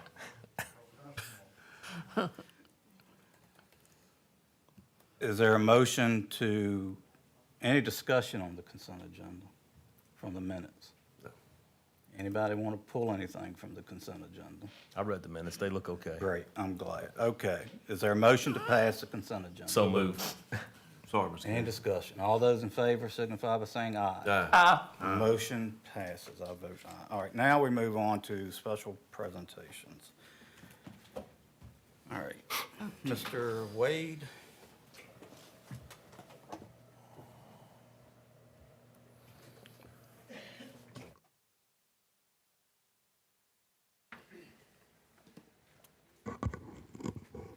How are you, sir? This is a commemorative resolution honoring Drew Wade for his time serving on the Amherst County Board of Supervisors, approved as to form by the county administrator. Be it resolved by the Board of Supervisors of the County of Amherst, Virginia, that the Board of Supervisors of the County of Amherst, Virginia now express their gratitude to Drew Wade for his time serving on the Amherst County Board of Supervisors. Whereas Mr. Wade proudly served the citizens of the 5th District and residents throughout Amherst County as a board member for 4 years, including 1 year as chair and 1 year as vice chair. And whereas during his 4 years of service, he worked to establish a great working relationship with his fellow supervisors and the Amherst County staff, maintained a balanced budget for the county. And whereas Mr. Wade served on multiple boards and committees and was a strong supporter of strategic economic development and growth of Amherst County during his time on the Amherst County Board of Supervisors. And whereas he maintained support for the Amherst County Public Schools and the expansion to Amherst County High School and supported funding of additional school resource officers. And whereas he supported our emergency service personnel and local law enforcement, and whereas he funded necessary improvements to the Amherst County Courthouse and adding additional support to our local Department of Social Services, and whereas he supported youth engagement within Amherst County and provided financial assistance to various youth sports programs within the county, And whereas Mr. Wade maintained support for the Madison Heights Town Center as he believed this would serve as an initial epicenter for growth in the southern district of the county. Additionally, he was proud to have honored Earl Nicholson and his contribution to Madison Heights, showcasing that everyone is capable of contributing to society and make a difference. And now therefore, be it resolved, the Board of Supervisors of Amherst, Virginia, hereby recognizes Drew Wade for his years of dedicated service and thanks him for his time, passion, and commitment to making Amherst County a better place. That this resolution shall be enforced in effect upon adopted this 21st day of July, 2026, signed by Tom Martin, Amherst County Board of Supervisors, and Jeremy Bryant, Clerk, Amherst County Board of Supervisors. And this is a printed copy. Thank you, sir. Would you like to say a few words?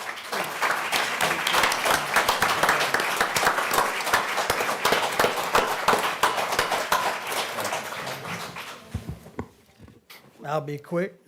Just want to say thank y'all. So enjoyed serving with most of y'all. Frank, good luck. Yeah, it was a fun ride while I was on the board, so appreciate that. Appreciate all the advice over the years. Appreciate the citizens for the support over the years. So from back when I first started campaigning to throughout my term. With that, all I'll say is, stay humble, put the citizens above your self-interest. Keep that, everything else will work out. With that, I will turn it over. So thank y'all.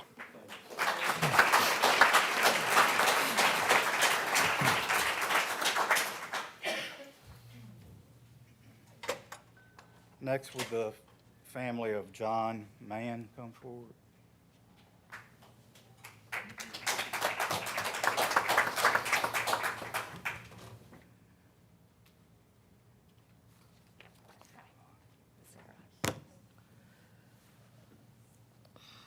Commemorative resolution in memory of John Henry Mann, Jr.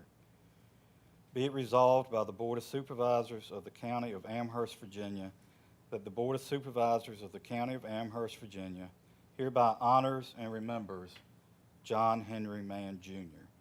Whereas Mr. Mann passed from this life on April 8th, 2026, at the age of 70 years, and whereas he lived a life of service and commitment to Amherst County and its citizens since he first served on the Parks, Recreation, and Cultural Development Board in 1993, and whereas Mr. Mann served as a member on the Parks, Recreation, and Cultural Development Board for 33 years, and served as chair and vice chair on numerous occasions during his tenure, and whereas during Mr. Mann's career, he worked at O'Neill Steel and BMG Metals, and eventually started his own business, Mann's Driving School, where he taught and supported the county youth in their driving efforts and prioritized their safety. And whereas Mr. Mann devoted his life to serving the community in various capacities, included Neighbors Helping Neighbors since 2017, Meals on Wheels,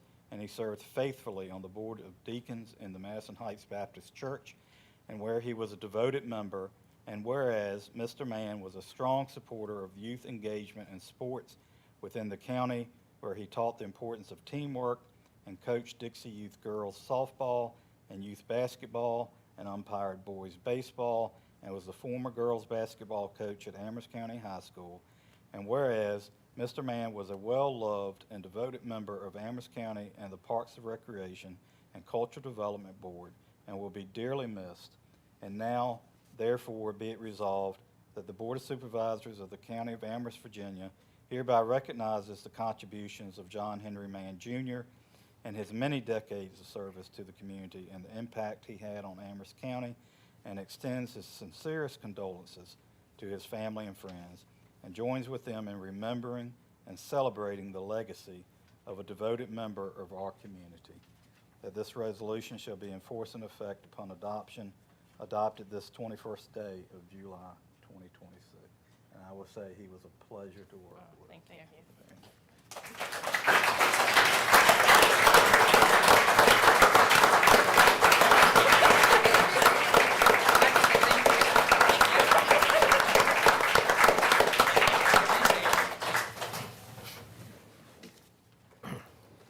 Next, K. Rowe.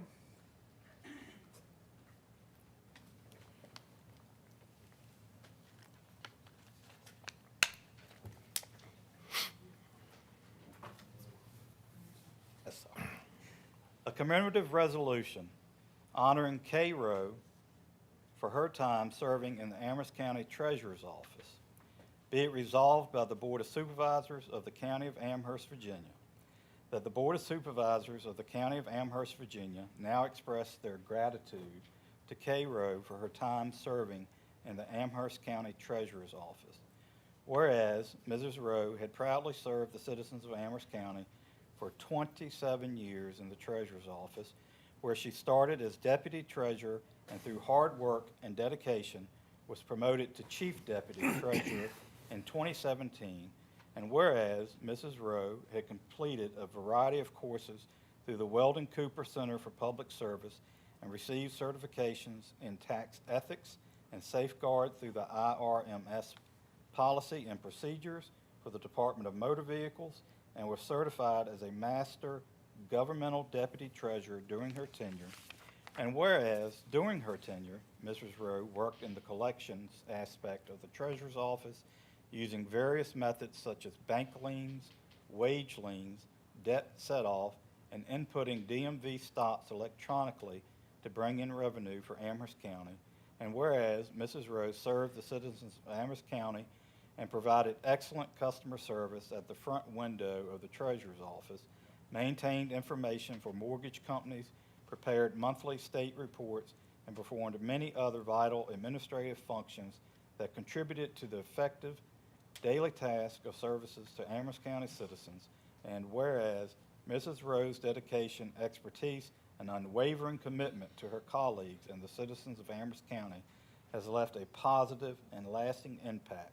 And now, therefore, be it resolved, the Board of Supervisors of Amherst, Virginia hereby recognizes K. Rowe for her dedication and hereby expresses the sincerest appreciation and gratitude for her 27 years of public service in the Amherst County Treasurer's Office, that this resolution shall be in force and effect upon adoption. Thank you. Congratulations.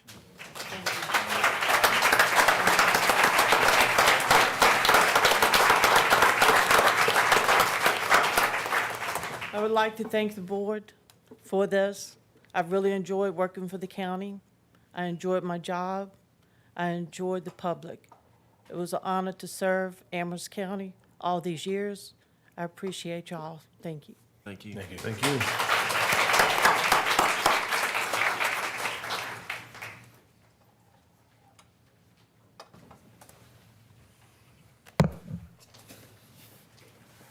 Okay, just so we're official, is there a motion to adopt all of those commemorative resolutions? Mr. Chair, I move we adopt Resolution 2026 1CR, 2CR, and 3CR. Thank you, Mr. Campbell. Any discussion? All those in favor signify by saying aye. Aye. I vote aye. Thank you. All right, Mr. Bryant, janitorial contracts. Yes, sir. At the last meeting, Mr. Campbell asked us to bring back and re-review the janitorial contracts that the county has contracts with. We have two different contracts that serve different services across the county.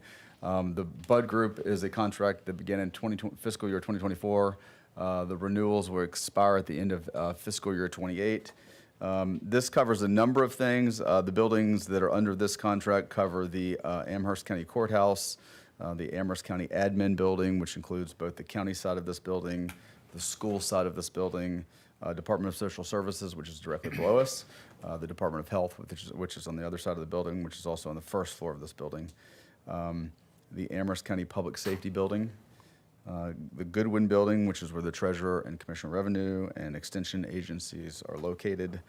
The Monroe Building, which where we house Parks and Recreation Building, the Amherst Train Depot, the Parsonage House that's here on this campus here, the Maintenance Building that's below us also on this campus, which is approximately 98,200 square feet.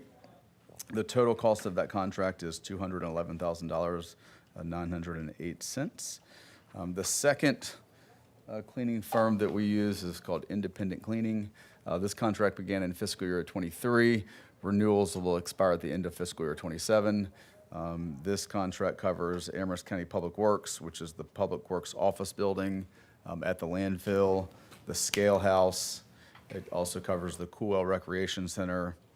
It covers a number of parks, so there's some driving that takes place with Coolwell Park, Mill Creek Park, Stonehouse Park, Thrashers Park, Monacan Park, Roses Mill Park, Rivers Edge Park, and Seminole Park. And a lot of this is the bathrooms and the facilities that are associated with the bathrooms. This contract also includes the entire Sheriff's Department, which is approximately 23,400 square feet, and this contract is $100,000. Generally speaking, the specifications of service is daily cleaning, which includes trash removal, vacuuming carpet as needed, hard surfaces mopped, spot cleaning as needed, restrooms cleaned and sanitized, restroom floors mopped. There's also weekly cleaning, janitorial closets cleaned, exterior walkways, fabric chairs vacuumed, fixtures, displays, telephones, window blinds cleaned.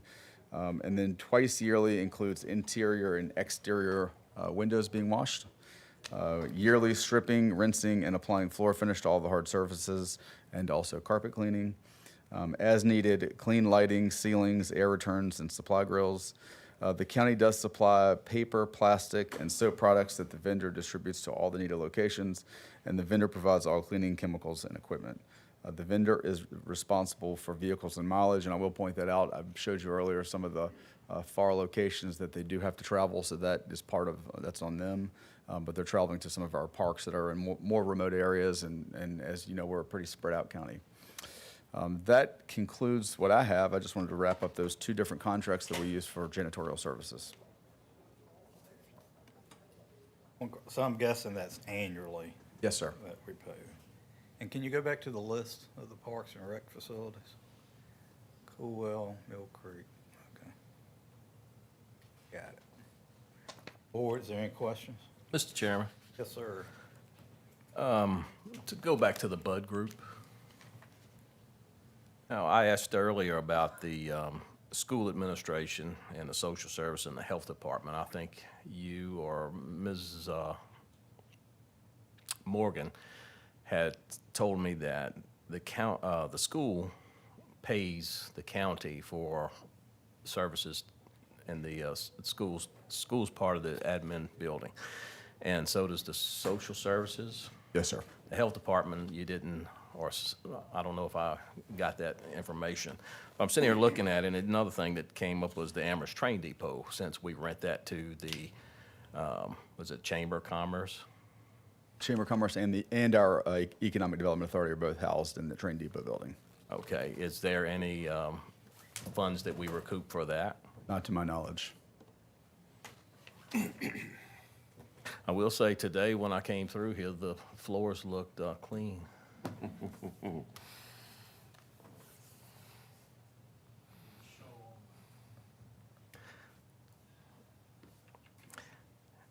Mr. Chairman, Yes, ma'am. I had a question. When we first started talking about this, are these contracts let by square foot? Is that how we do that? I have Mr. Expert Phillip here tonight. Do you know, sir?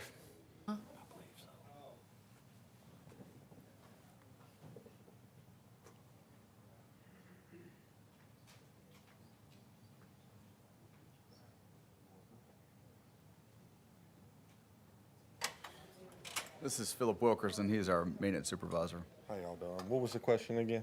Mr. Wilkerson, when we put these contracts out, are they bid on by the square foot? Do we say we've got 23,400 square feet? What do you bid on this? Is that how it's done? It is done by a walkthrough and the square footage. I have the Bud Group here that could go into a little more details on that, if y'all would like.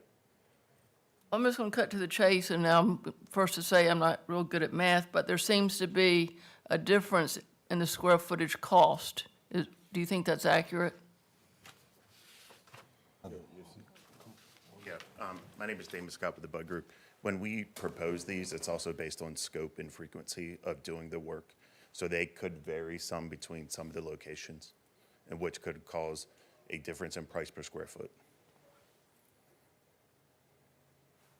Can you give me an example? If you go to a building 3 times a week, the gross square footage is in there, but we may only go there 3 times instead of saying we're going there 5 times. So when you're looking at the cost, you also have to look how often you're going to the site. Mr. Chairman. Yes, sir. Mr. Bryant, you gave me a copy of the contracts a while back. I think it does specify what this gentleman says about the frequency of the different places that they clean. And to Mrs. Tucker's, yes, it does also say the square footage cost as well. And they're supposed to supply the tools and equipment to do the job, and we're just supposed to supply the, I guess, the paper products and whatnot.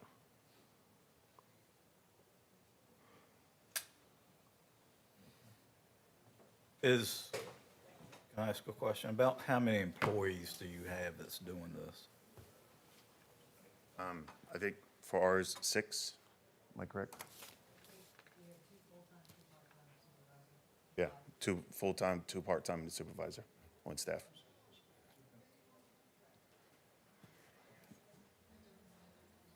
So, Mr. Bryan, I think this was put forth as information. Yes, sir. Board, any request?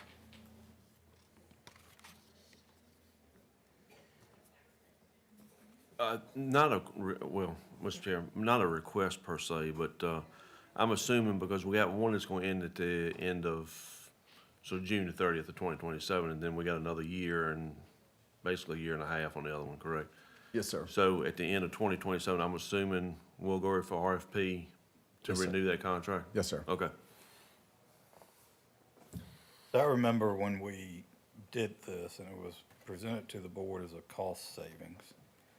So I would think that what I would like for you to do is, before this comes back up for renewal, is that you and Ms. Morgan at least revisit with staff about whether or not it's cheaper to have county staff on board doing this versus contracting it out.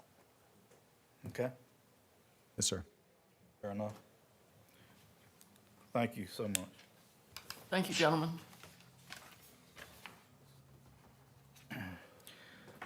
Moving on to new business. Quentin Agreement, Mr. Puvet.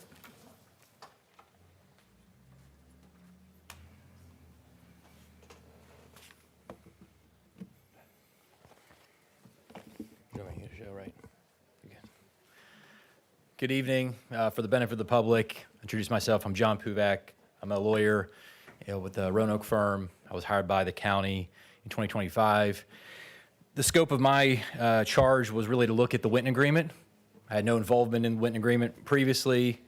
I don't serve as a county attorney. A significant part of my practice is working with localities in helping with special projects, right? So I help them with unique projects, but I'm not an appointed official with any county or any city or town.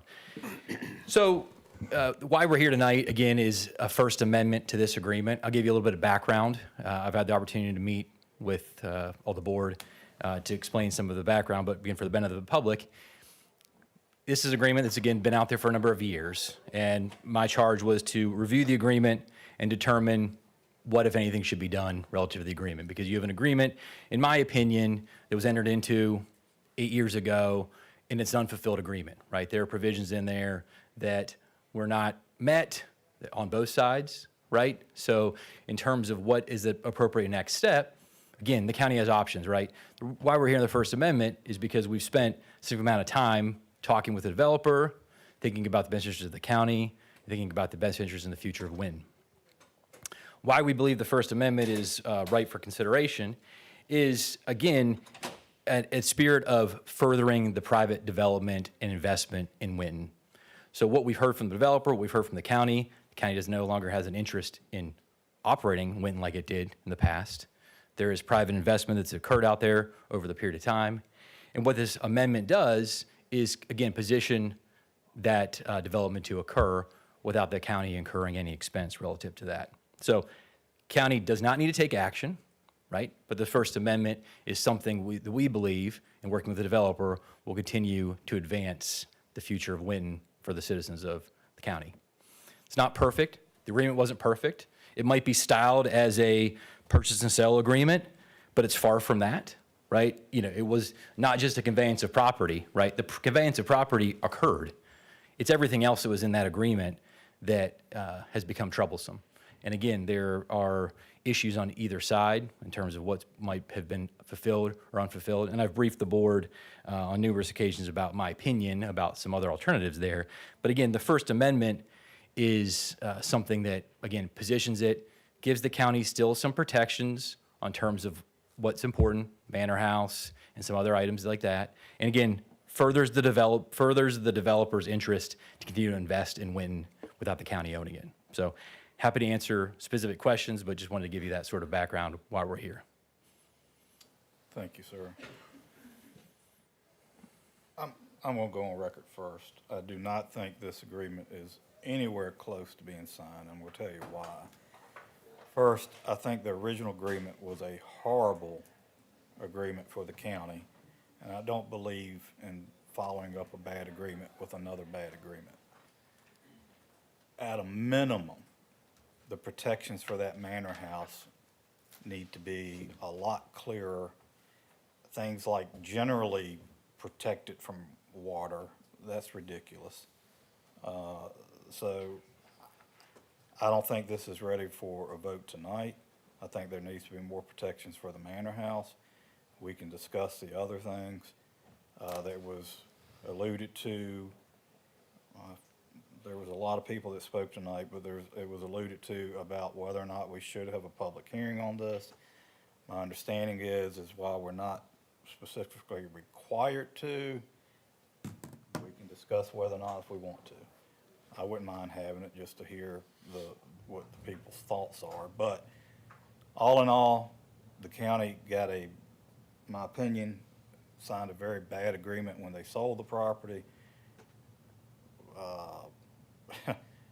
We're in a bad place now on, whether or not we have the 70 acres, this and that. So there's a lot of things that I'm not satisfied with this. So I'm not ready to move anything forward tonight.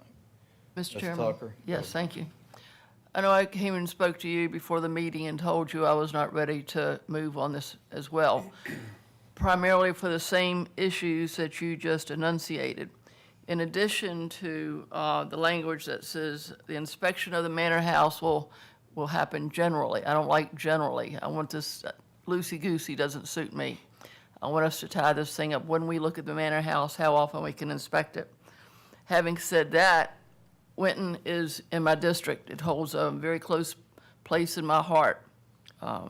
My uncle was member number 7 there. My kids thought for the longest time it was their uncle's house, and that's because that's where they went for Sunday dinner. And so it's, I want to make sure that stays a gem to Amherst County that it has been for all of these years. And I don't want to throw Mr. McCormick under the bus, because I think that he came forward and invested in that place when nobody else was. It was up for sale. Anybody could have bought it. Any one of us, anybody could have bought it. We didn't. Be that as it may, I want to think that Mr. McCormick wants to do the right thing here. There are certain things that I want to see. I never want to see a subdivision on that place. Never, never, ever. And I think we need to do everything that we can to avoid that. And so, Mr. Chair, unless anyone else wants to speak, I'll make a motion to pass this by for this meeting. So that would be a motion to table. Yes. Mr. Adams, did you have anything you want to say? Well, the only thing I'm going, and I hope all of you guys can recall, I have spoken very strongly about this when we've discussed this. I feel very strongly that this has to go back before a public hearing. In my opinion, it was the people's land, as cliche as that sounds, but it is. Obviously, I inherited this when I came back on the board. Well, a lot of us here inherited this, but I do feel strongly, and I do agree with both of you. I'm definitely not ready to make a move on this tonight, but I'm going on record in whether we need to, or whether I need to make a second motion subsequent to yours, Ms. Tucker. I feel strongly that we need to have a public hearing on this. Mr. Chairman, if I may. So, but the clock is ticking on this. This is something that has to be resolved one way or the other. I don't know the actual timeline. I know it's creeping up on us, like, what, this year? Yeah, I mean, there was a 10-year, one provision of the agreement talks about that these certain uses will be enacted for 10 years and after that period of time. So, yeah, you have some, it's not imminent, but it's coming. Yeah. You know, at the time, I was on the board at the time, I voted against the sale of Winton, but we did get this agreement, and, you know, I'll give Mr. McCormick his due. He did buy the property. We did help the country club with the debt because it technically was our land. They were operating the country club. The county did not want to operate a business that was losing money. You know, we don't have the funds to do it. He did come in there. It's been operating since then, so he has held some of his promises. I like Ms. Tucker, you know, I would love to have seen that land in the conservation easement. Whether that's possible or not, you know, we've discussed that, and it looks like that's, you know, kind of a deal breaker for one reason or another. But yeah, I think it would be good to hear from the public. I don't think there's any good solution to this. We're going to end up as a county coming out of this in a bad way. I mean, I don't see how we go through and come out smelling the roses, so to speak. So, but we do have to make a decision. We do have to move forward. So it is timely that we get the public hearing held and make a determination on this. Mr. Chairman, there's one motion on the floor, and I think maybe a second pending. Well, you could accept a friendly amendment to yours, which I believe would be to table this and schedule a future public hearing. Yeah, Mr. Adams, I will accept that amendment. Okay, I'm okay with that. Okay, is there any other discussion on that? Mr. Chairman, Campbell? I would like to put my 2 cents in. Yes, sir. I'm glad I'm not alone in this. I visited the manor house, and it is in pretty rough shape. For the most part, the rain is not getting in, but that's not good enough. A lot of the exterior is in pretty bad shape. It needs to be repaired. This does not address a lot of the problems with that house, and I think we need to address a lot of that if we're going forward with this. I agree. So, Mr. Pruvac, I hope what you're hearing is that at a minimum, there needs to be more restoration efforts on that manor house. There needs to be long-term protections for it as well before I would even consider, and I think the rest of this board would even consider amending anything. So the motion on the floor is to table this and schedule a future public hearing. And I request that you, I know what your motion is, but is there consensus that we would like a more stringent agreement in regards to the manor Yes. house? Okay. Absolutely. So the motion is to table this item and schedule it for a future public hearing. Is there any discussion? If not, all those in favor signify by saying aye. Aye. I vote aye. Thank you.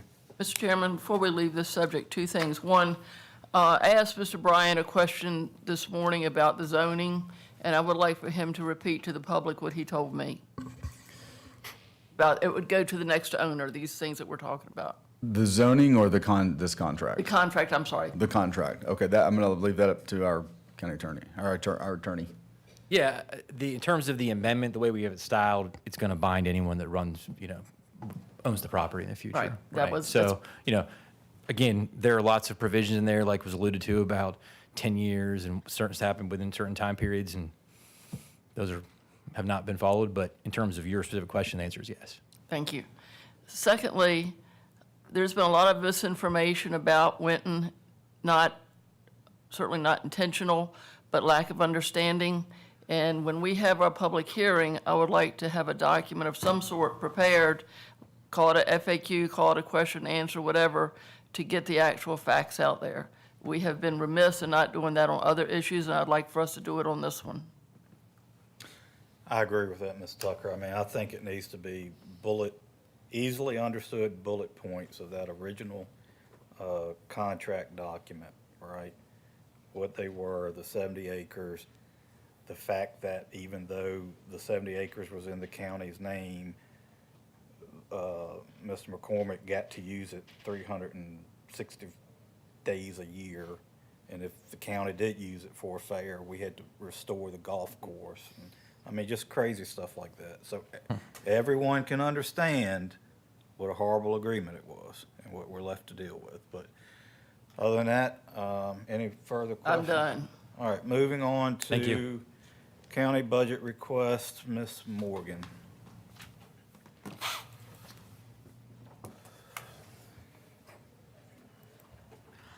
Yes, sir. So in our FY27 budget, we originally adopted a 3% cost of living increase for all employees. At the last minute, the state approved a 3.5% for all state-funded and constitutional officer employees. So tonight, I'm asking to be able to appropriate additional, well, I'm not asking for appropriation, actually. I'm asking to be able to give the county employees the additional 0.5% that was adopted in the state budget. I'm not asking for any additional funds. This would be about $71,000 extra, but with Davenport's financing plan, we have a $130,000 capital contingency that's plugged into our FY27 budget, so we can utilize that to cover the $71,000 if the board approves the additional 0.5%. I have a question.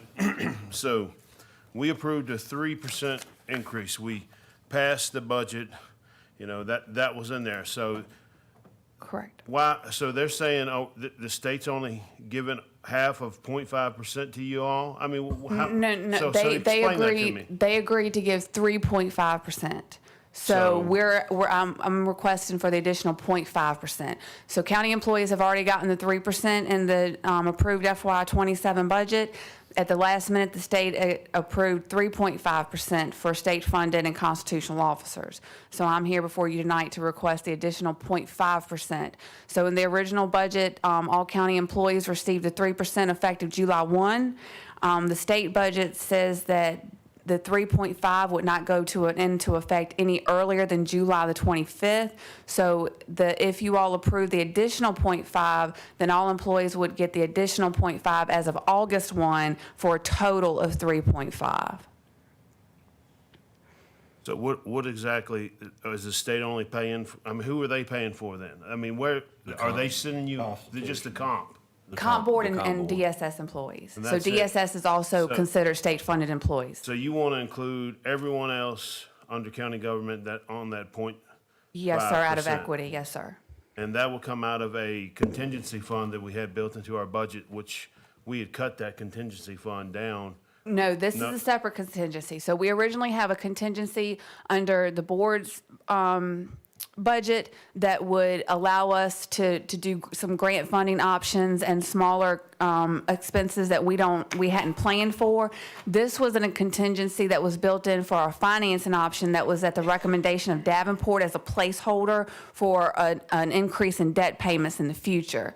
So rather than pulling from the reserves, I would be utilizing the capital contingency that was recommended by Davenport as just a placeholder for this year. So if we do not do this, then some county employees are getting 3.5%.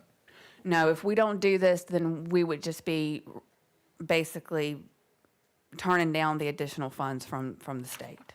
So we would turn down the extra 0.5%. Correct.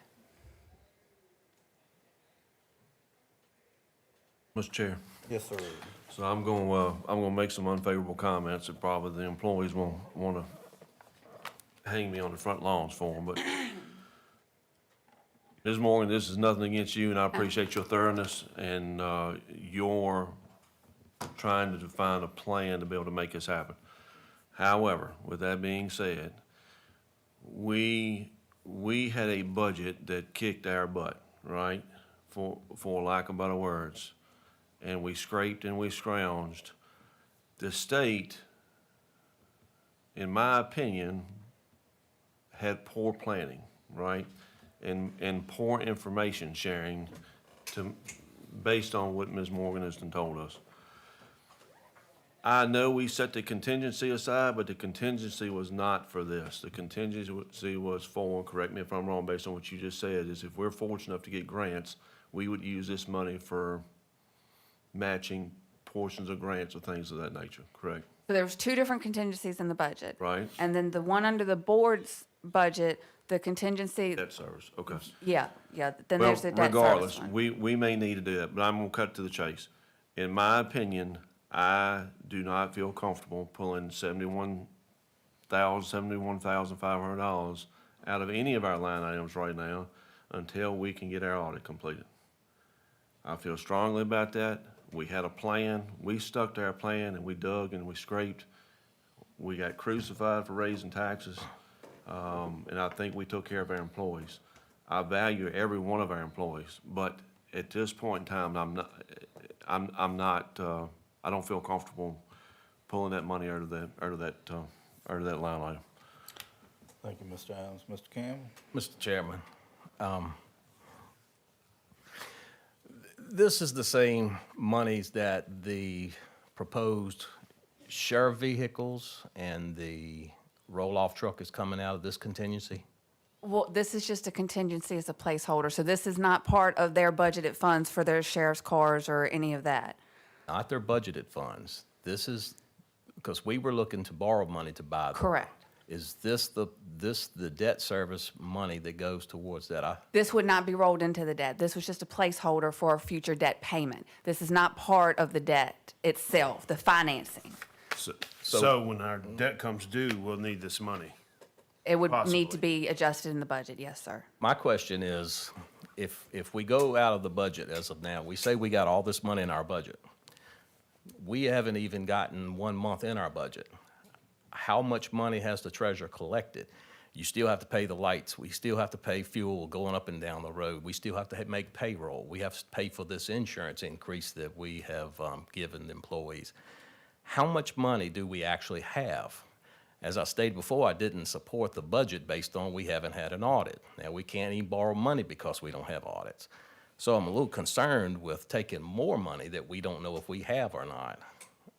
I mean, actual cash that the treasurer has taken in right now as of today.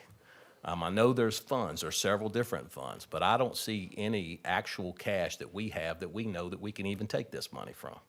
And if some reason we don't get the funding, where does that money come from? I know you were in the meetings with us when we talked to the auditors. And one thing that I asked is about, because they kept on hitting on the word fraud. And I asked them about that. And they said if they saw anything suspicious, the audit would not be able to be completed. So if they can't complete an audit, we don't get an audit. If we don't get an audit, we don't get financing. If we don't get financing and we buy everything and we pay everything, where does that money come from?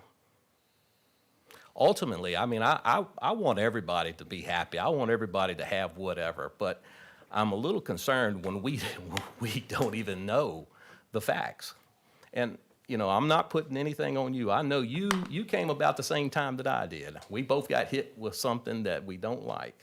But I don't know that continuing down this path, and I'm not scolding you. I'm not telling anybody that anything's wrong. I'm just stating the fact. No, no, yes, sir. And I'm really concerned about this. And I sit in Mr. Bryant's office, and I know that we got raked over the coals for it, but I thought the employees deserved an increase in their pay, which I supported. I told Mr. Bryant I supported a 3% increase, and I did not back out of that. No matter how unpopular it was, I did not back out on it. But to keep on kicking this can down the road without actual knowing what we have in the bank, I'm really concerned. Mr. Chair. Yes, sir. The only other question I'll ask Ms. Morgan is, if we do not take action on this tonight, or if we table it per se, Yes. is there a window of opportunity when because I know we're on the threshold of, if you guys haven't already started the audit process, right? once we get that, how long will the state allow us to keep at 0.5% without turning it back in? Do we have a timeline that we have to work within? I don't know if there was a timeline. I did ask that question, and I was assured that we could do it at a later date, but I don't know if there was a specific timeline related to that. Though my only question was, could we, after we've got our audit, could we come back and take that 0.5 at a later date? And the answer to that was yes, but I didn't clarify if there was a timeline on that. Okay.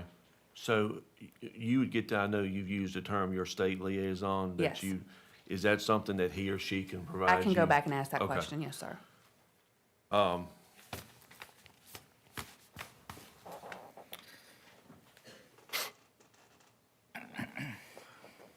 don't know if there's any other comment, Mr. Chair, but I'm prepared to make a motion. Wait a minute, I got a in reference to- question. I got one comment too before you make your motion. I'm sorry. Yeah.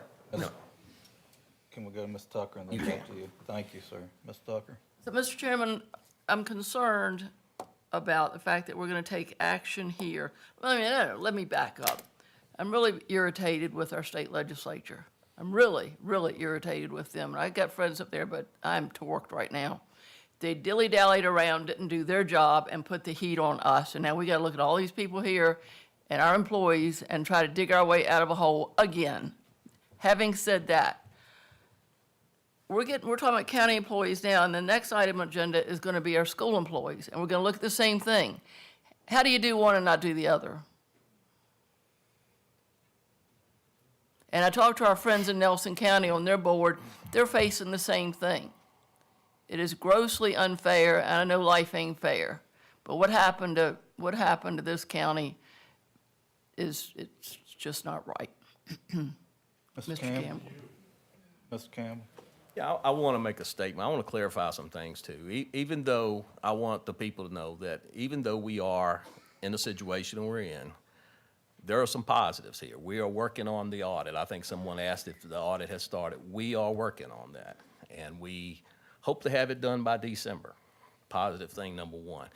Staff, we've got the best staff to address these issues right now, and I expect that great things are going to come in the future. It's going to take time, though, and I'm just concerned. I'm a little old school, and if you don't have, you don't go out there and spending money that you don't have. That's it. Thank you for the job you're doing. Thank you. Anyone else? I will say, I concur with the fact that I think the General Assembly put us in a very bad position. And if our staff, I hope you know that I have supported you as long as I've been on this board. But if you remember, the state budgets were like maybe a 2.5%. Correct. And we went back and forth, and we ended up doing the 3%. And we were pretty firm on that from the very beginning. That was one of the first things we said. We want to do a 3% raise for our employees.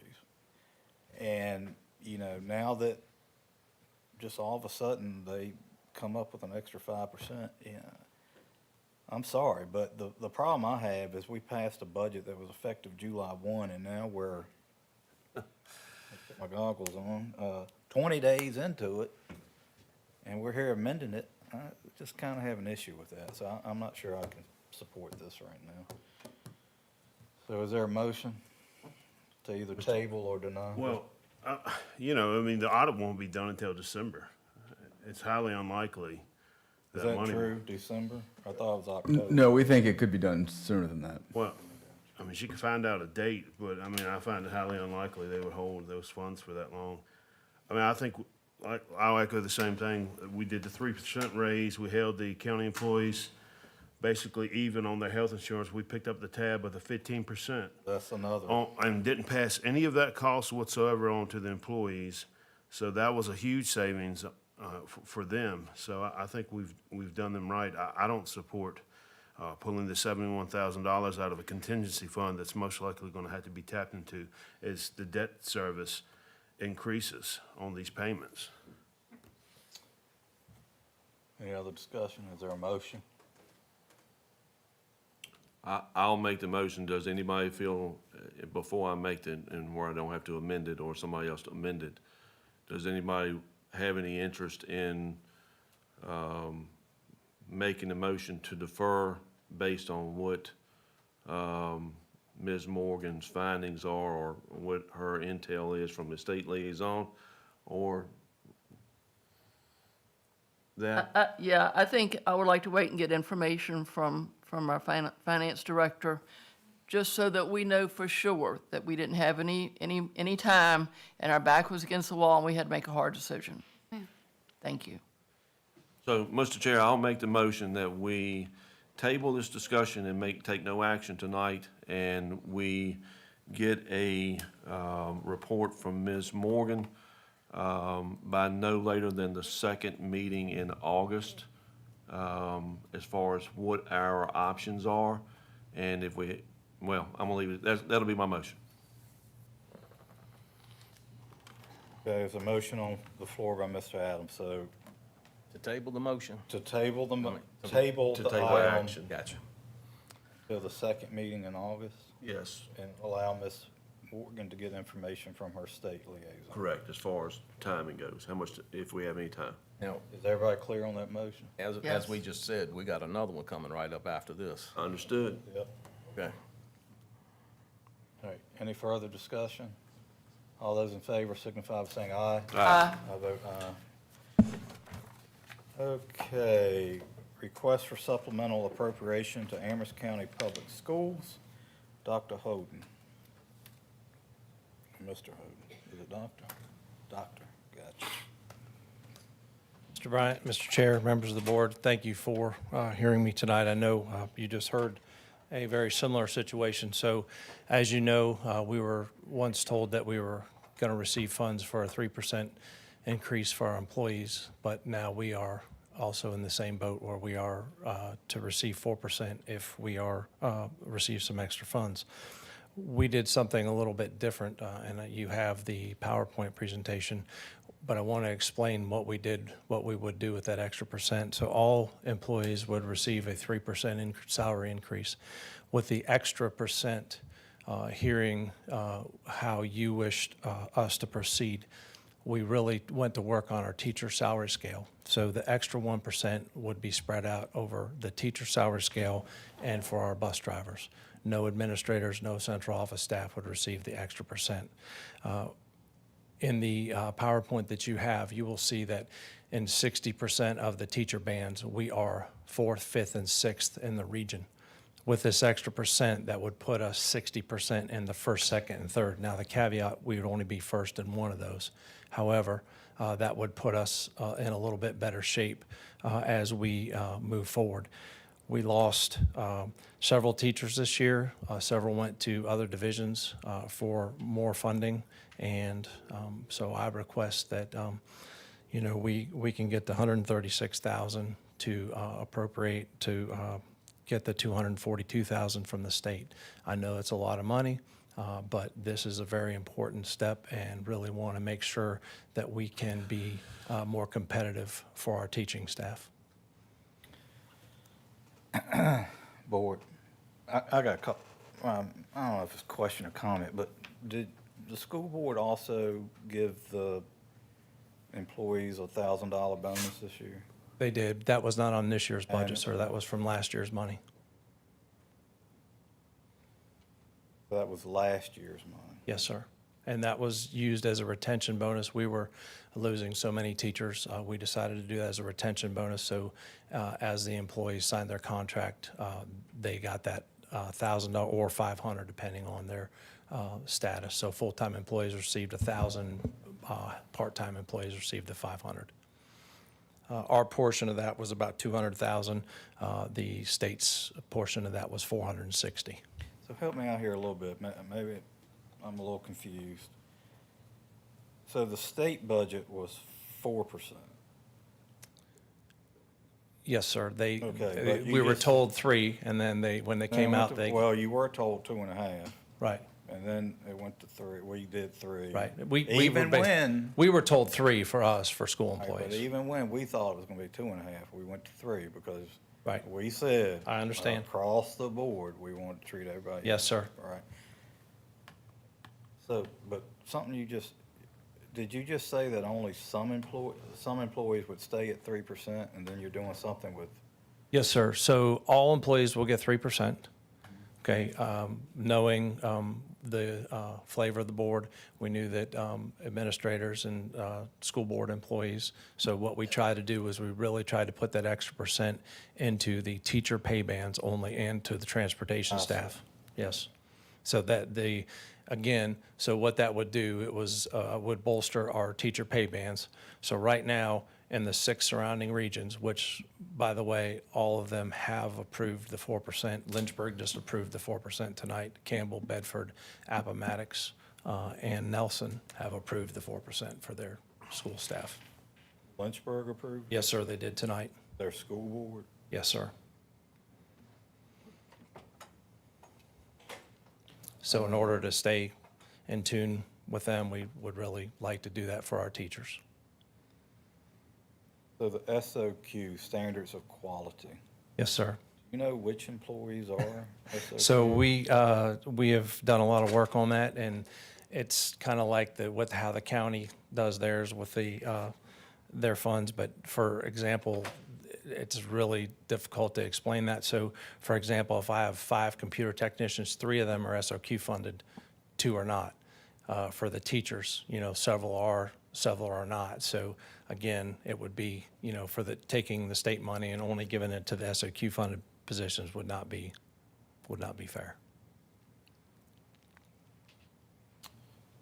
So, nothing taken away from our bus drivers, but if you took that part out and you just focused on the education, how much money would you need? Be right around 100,000, sir.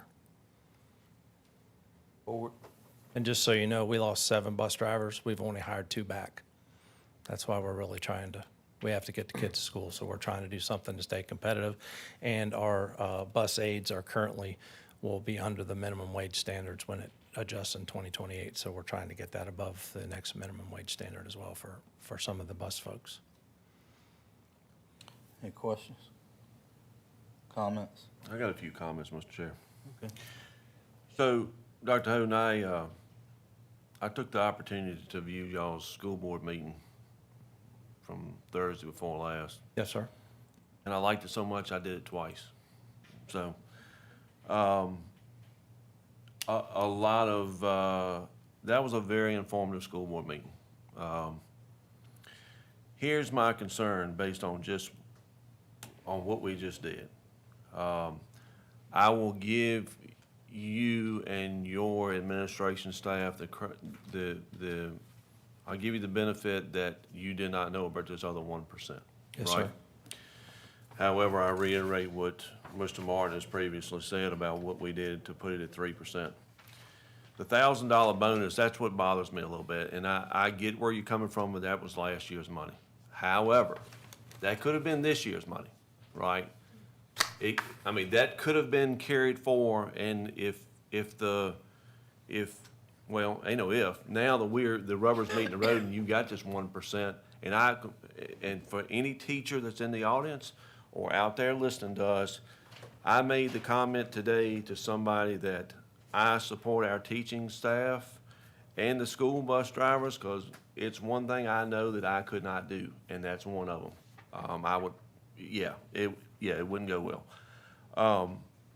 So I'm definitely not saying they don't deserve it. However, based on the same thing, I cannot with a clear conscience pull this $130-some thousand out of our general fund. Yes, sir. To be able to do this, right?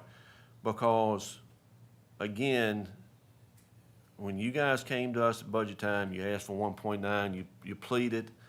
We can't make it there to 1.9. We gave the 1.1, but then we found the $200,000 for the $1,000 bonuses because we did not do that for county Different employees. budget year, sir. I Totally different. understand, but again, am I correct to say that $200,000 could not have been moved forward? Now, Sir, it was a one-time thing. where was it pulled from? We, Ms. Zukonich went to work, and some of the end-of-the-year funds that we had, she worked we shied away on some of the capital improvement funds, which we did, and since that was a one-time, the budget is different. So this is not a one-time fund. So when we fund a raise, it is continual, but the bonus was a one-time fund, so we could pull those funds from different funds. Okay. However, there was one comment that the school board chair made that I did not agree with. Because when they made the motion and voted on this, the comment was made that if board supervisors don't approve this, this is dead. And I disagree with that. You guys manage your own budget. Yes, sir. Right? I'm hoping that wasn't a tactic, right, to put the monkey on our back, but I want to make that known. But that's just my comments to follow suit. It's no way in my mind, and I'm only 20% here, but that we can defer our county employees until we get more information without doing the same. I'm not saying that these folks don't deserve it. And I know you've got to stay competitive. I get that. I respect that completely. But I think to make sure we maintain consistency, which we did during the budget season, right? I understand, yes, sir. That's where I'm struggling with this, so. Board? Is there a motion?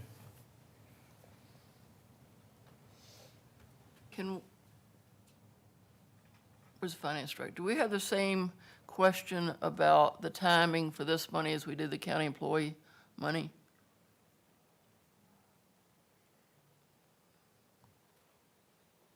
I'm not familiar with the laws that they have to follow, so I can't really answer that for them. Is your finance director here, Mr. Hoden? She is not. Do you know the answer? I do not. I have one further question. So I understand the $200,000 for the $1,000 bonus was last year.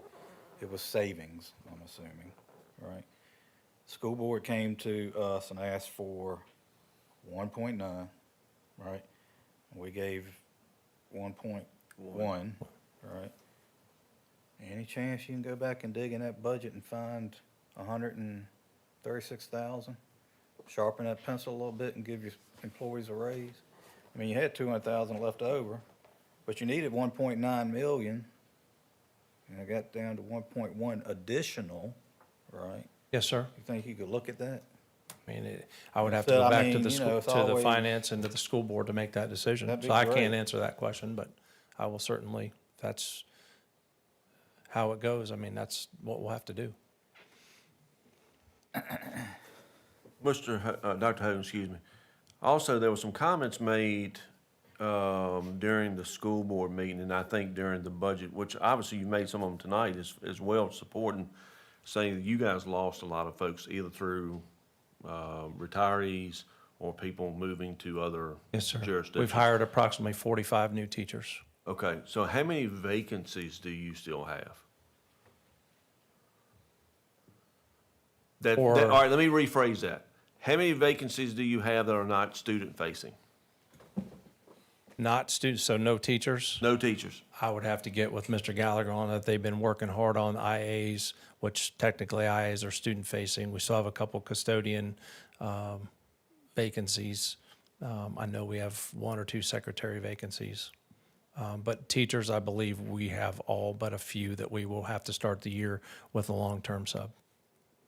Well, and obviously, that's where what we need to focus on, because some of the, obviously, I'm not gonna get on my soapbox with, Mr. Neighbors provided some very concerning information that night, right? I'm not gonna get into that. So the teachers are what we need to focus on, but obviously, we can't tell you how to manage your budget. But if you've got vacancies, that may be a place to support what Mr. Martin is saying, where you can find that money, to where you can adjust these pay scales. I don't know. Sir. But again, that's not our fight to fight. I just want to point out, Mr. Adams, that one of the things that we talked to Dr. Hoden about when we were talking about budget cuts, because there was a comment made that if we did not meet a certain threshold, that people would get riffed, they would be cut. And we said, if that happens, we don't want to see any student-facing people cut from our group here. And you assured us that that would be the case. Yes, ma'am, and I'll just say this to you and Mr. Adams. So, you know, for our teaching positions, I mean, we are actively pursuing those. Some of those are very hard to fill positions, and we will not quit to fight that. So I can assure you that that's something that we're not going to not just hire a teacher to do this. If we can hire somebody that's qualified, we're going to hire those people because that's what our students need.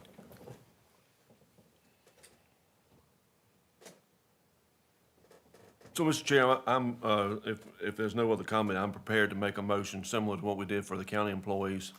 And obviously, since Ms. Morgan doesn't have the information, we can get Dr. Hoden to go back to Ms. Lakonich to see what we get. But I make the motion that we table this action tonight as well until the second meeting in August, until Dr. Hoden and Ms. Lakonich can provide us more information on the timeline. That's my motion. Motion on the floor by Mr. Adams. Board, is there any discussion on that? All those in favor signify by saying aye. Aye. I vote aye, motion passes. Can we take a 5-minute recess? Yeah, can I say one thing to Dr. Hoden? I just want to please. commend your school board for their decision to have a prayer at the beginning of their meeting. Thank you. We take Thank a you all. 5-minute Appreciate your time. recess? Y'all okay? Yeah. All right. We will be in recess for 5 minutes.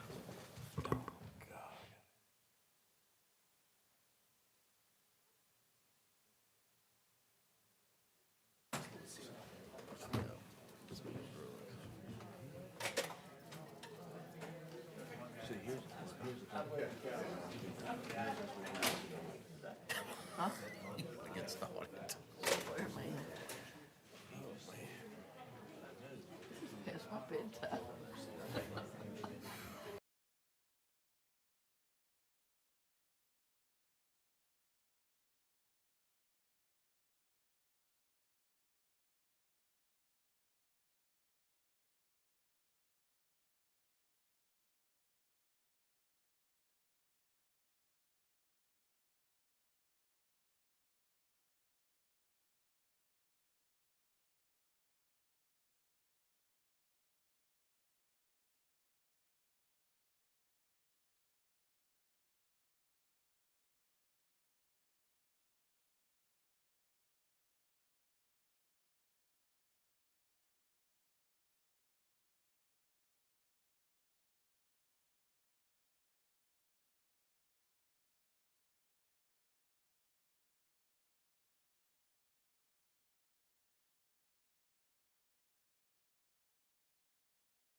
I believe the first thing on that is the Social Services Board. Mr. Bryant. Yes, sir. The term of Mr. John A. Marks Jr., an at-large representative on the Social Services Board, expired on June the 30th, 2026. This vacancy was advertised on social media and public notice bulletin boards within the social services and administration buildings. Staff received letters of interest from Michelle Crago, Ms. Glenda Hash, and Ms. Maggie McKenna.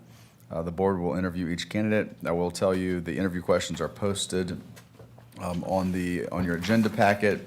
They were shared with the applicants. Two of them are here tonight, Ms. Crago and Mrs. Hash. Ms. McKenna told staff she could not make it. Understood. Okay, board, do you want to proceed with the interviews? I think so. Yes. Okay, Ms. Crago, if you'd come forward, please. And thank you guys for sitting through everything, just to volunteer your time with the county.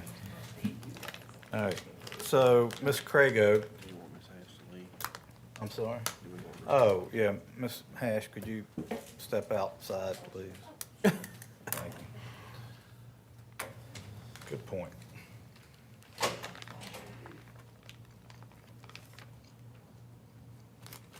Thank you so much. Could you please state your name, your address, and community involvements in Amherst County? Yes, my name is Michelle Crago, and I live on 720 Boxwood Farm Road in Amherst. I have been able to be the PTO president of our little school, Central Elementary, here in Amherst, and that's been just a real joy to be a part of the community. We were able to do a lot of like implementing the best practices to get the PTO up to standards for getting it 501c3 status, and that allowed us to be able to fundraise with the local businesses better, like GLAD and PCA and some of the bigger companies. So that's been really special. We were also able to, with those fundraising funds, give back to our teachers, which it was really special to hear tonight, you know, the increase in salaries for the teachers because they do so much for all the students. But for Thanksgiving, we were able to give them all $50 gift cards. So those are some of the community involvement aspects that I've really enjoyed. I also volunteer at Clifford with the kids ministry there.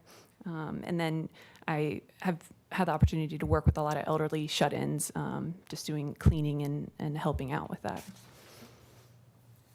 Thank you. Ms. Crago, sorry.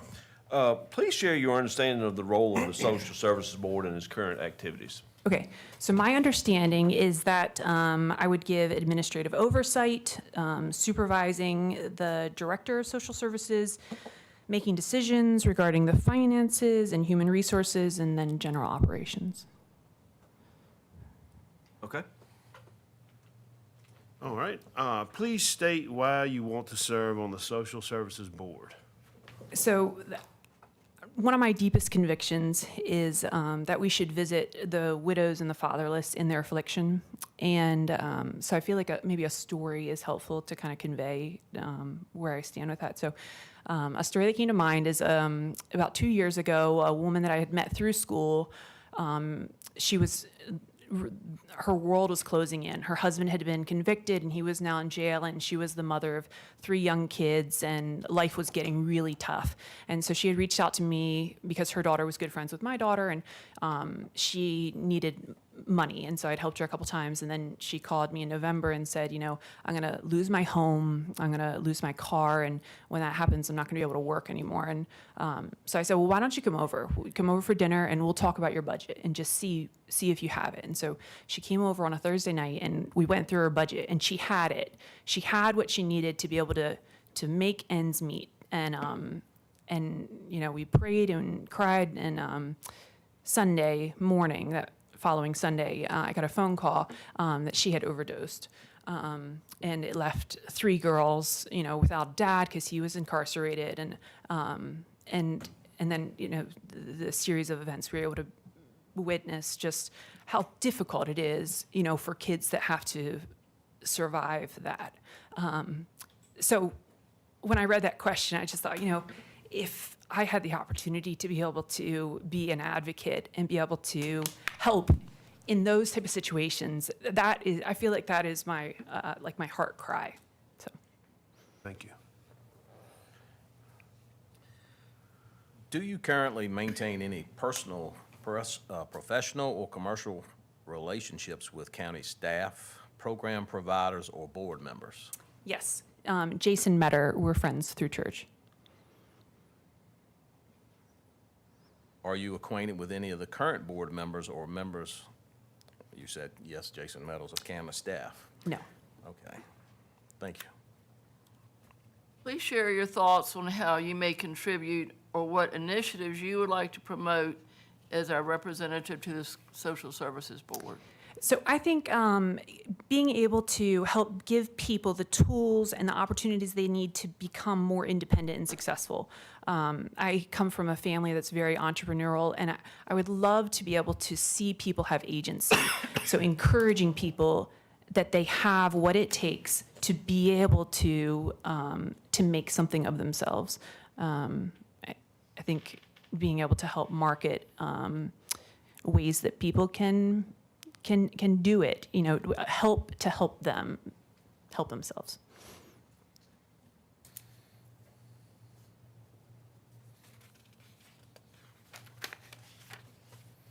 Board, any other questions?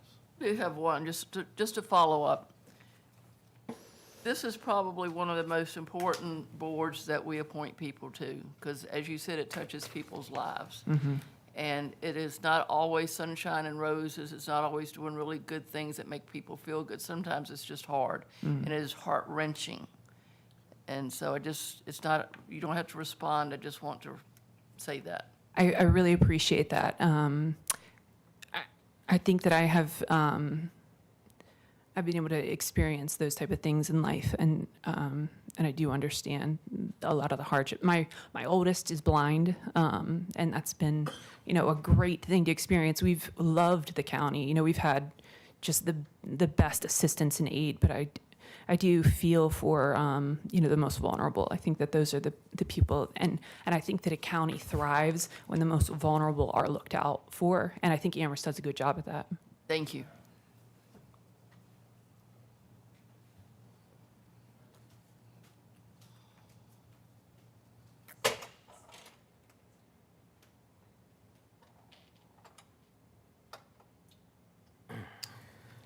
Okay, Ms. Crago, I think we're going to switch you out with Ms. Hash.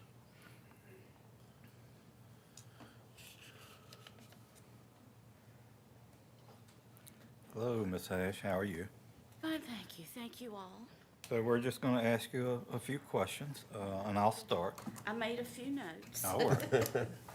Could you please state your name, address, and community involvements in Amherst County? I'm Glenda Hash. I live 179 Whitehead Drive here in the town of Amherst. Was born and raised 60 West. I've moved about 2 miles in my life, and I actually have been in the town since 1970. My community involvement has always been pretty. I grew up on the farm of the Commissioner of Revenue, and as a kid I started riding around the county with him, and so I kind of got introduced, and I went to work for a doctor for 9.5 years and met lots of people that I have continued contact with. Worked at Social Services for 36 years, and have been a member of Amherst Rescue Squad for 43. Up until about 2020, I can say I gave it 100%, and have the county is near and dear, and I volunteered with helping out the sheriff's office after I retired quite a bit, helped with the senior socials and whatever other functions they might have had at the time, and active member at the church, and whatever else somebody needed me to do, I'll call in. Thank you. Well, this is really for information for everybody out there. Obviously, if anybody knows, you should know, right? But please share your understanding of the role of the Social Services Board and its current activities. It is an administrative board that oversees the function and activities of the local Amherst DSS, the Department of Social Services, to secure that the rules and regulations, the requirements as mandated by state and federal laws are upheld We answer to the Board of Supervisors here in the county. We answer to the State Commissioner of Social Services as well, because we're like county, but we're 80/20. We're an affiliate of the state. So we get a lot of our stuff from the state, and of course, some of the programs that is administered by the local social services are federal mandates as well. So we're into all of that. It's very important, I feel, as a member of the Social Services Board, as it is any board, that you're there to make sure that the rules and regulations and standards are adhered to by the staff and all employees, because you're there, we're there to serve the citizens. Thank you, ma'am. Ms. Hash, please state why you want to serve on the Social Services Board. Well, it's near and dear to my heart, and I did serve on the Social Services Board for, I think, maybe 9 years after I had retired. I finished out, I think it was Wayne Starkey was his name from Sweetbriar. He left because Sweetbriar was going to close, and he didn't wait to find out if they really were, so he left, and I finished his time, and then I served 4 years on the board.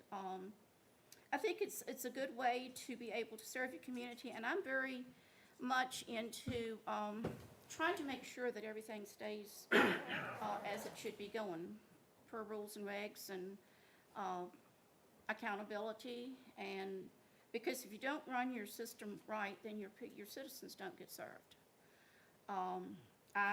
Like I said, I was eligibility worker for 36 years, and probably 25 of that I was a fraud investigator.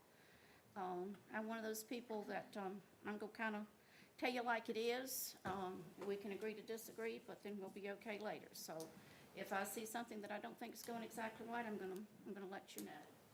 I think it's important to be, you need to have I guess a desire to do or to serve. And I'm sure all of you all know that. If you didn't have a desire to serve, you surely wouldn't be sitting where you're sitting. Ms. Hash, do you currently maintain any personal, professional, or commercial relationships with county staff, program providers, or board members? Is that board members at the Social Services Board or? Just says board members. Well, I pretty much know now, as far as the Social Services Board goes right now, I know Mr. Rhodes because I served on the board with him. And of course, Mr. Pugh, as he was the liaison, and Mr. Bond, that's on the board now, I've known since he was a child. We have been on many rescue calls together. And I pretty much know all of the board here. I'm familiar with, I've just lived here all my life, and I'm old. There's no other way to put it. I've seldom meet a stranger, so yes, I know quite a few staff in the county. Thank you. Ms. Hatch, first, thank you for your service to our community. You have been in a little bit of everything and have done everything well, so. Well, thank you. Please share your thoughts of how you may contribute or what initiatives you would like to promote as our representative to the Social Services Board. Well, I feel like that I have a little uniqueness in the fact that I have worked there, so I do know the programs. I realize things have changed through the years, but I know the programs. I know pretty much your basic rules and regs, which you still have to go back and refer to. And I know I think with some of the things that we all know that have happened in some of our local rescue social services list of the past few years, I surely don't want to ever see that happen in Amherst County. And I think to have a dedicated board, and I would certainly be that if was chosen, to try to just make sure that what has been laid out is supposed to happen and how it's supposed to happen and when it's supposed to happen, because there are lots of time regulations there that it happens and that our citizens are served and served by the rules and regs. We can't just give it to them because we think they need it or because they think, but it's got to be by the rules and regulations.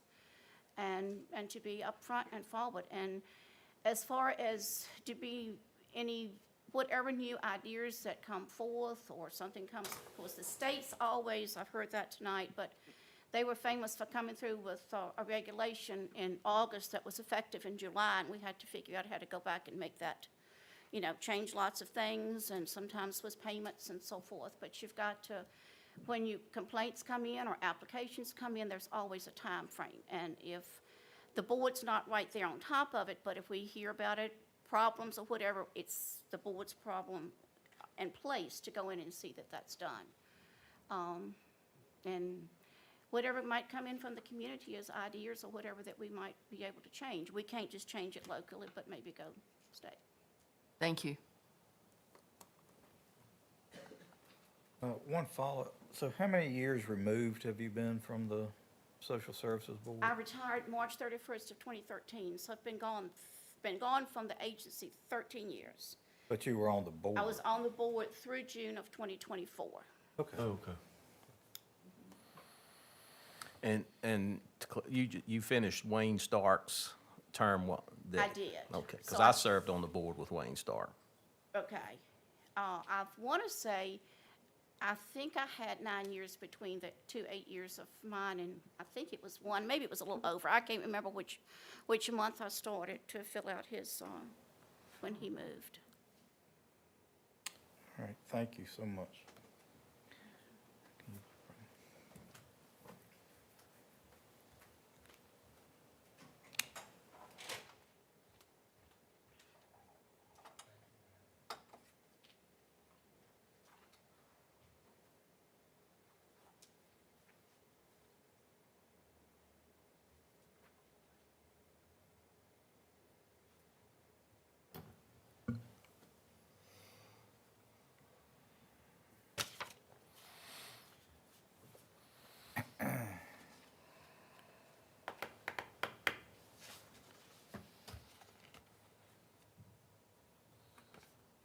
All right, so I guess, board, how do you want to handle Miss Maggie McKenna? I would say that we have two good applicants here tonight that came with, and I would say those two applicants are the two that we need to focus on. Left. I'm sorry, Mr. Pugh. No, I think the two applicants we had tonight are the two we need to make a decision from. They were able to come here tonight, and that's the two that I would like to discuss. Everybody okay with that? I'm in agreement with that. All right, so what are your thoughts? This is an at-large seat, I understand. Well, I'll go first. I'm the liaison on the Social Services Board. I saw two very good applicants tonight. I think Ms. Kurgo, you can tell that she's passionate about helping people. She's passionate about getting involved in the community. She has a zeal for it. Then on the other hand, Mrs. Hash, she knows that department in and out. She knows the rules, the regulations. She knows what you can't and can't do. One of the issues that we have right now with our social services department is Mr. Metter is going to be going on active duty. And he will be leaving in the next, probably in the fall. So we will have an acting director. So for me, I think it is important to have someone that has that experience to guide us through, especially our director when Mr. Metter's overseas. And based on that, I think Mrs. Hash is the more qualified candidate to get us through that transition and to help her, our director grow while Mr. Metter is gone. So she would be my choice, but I would have no problem at all with appointing Ms. Crego neither. I think she's a plus. I hope, if she doesn't get it this time, that she reapplies, because I think she'd be an asset to the community and to the Social Services Board. Mr. Chairman? She did come back. Yes, ma'am. Yeah, and I just want to play devil's advocate here, because I think we find ourselves in what I would say is a great position in that we can't go wrong with either one of these people. I mean, both of them are home runs. And I adore Ms. Hash, and I've seen the work that she's done in our community, as I commented on earlier. However, I think that I might give a slim edge to Ms. Crago, because she's got kids in the system now. She has seen firsthand, as we heard the story about the overdose, the issues, the social issues that we're facing in our community. And like I said, we can't go wrong with either one of them, but I might give a slight edge to Ms. Crago. Yeah, Mr. Campbell. Mr. Chairman, I don't know the board that well, but I've been told it's a fairly new board, young board. And we've got two good candidates. I feel that right now, Ms. Hash would probably be my choice, based on her experience. And she would offer some stability right now with her knowledge of the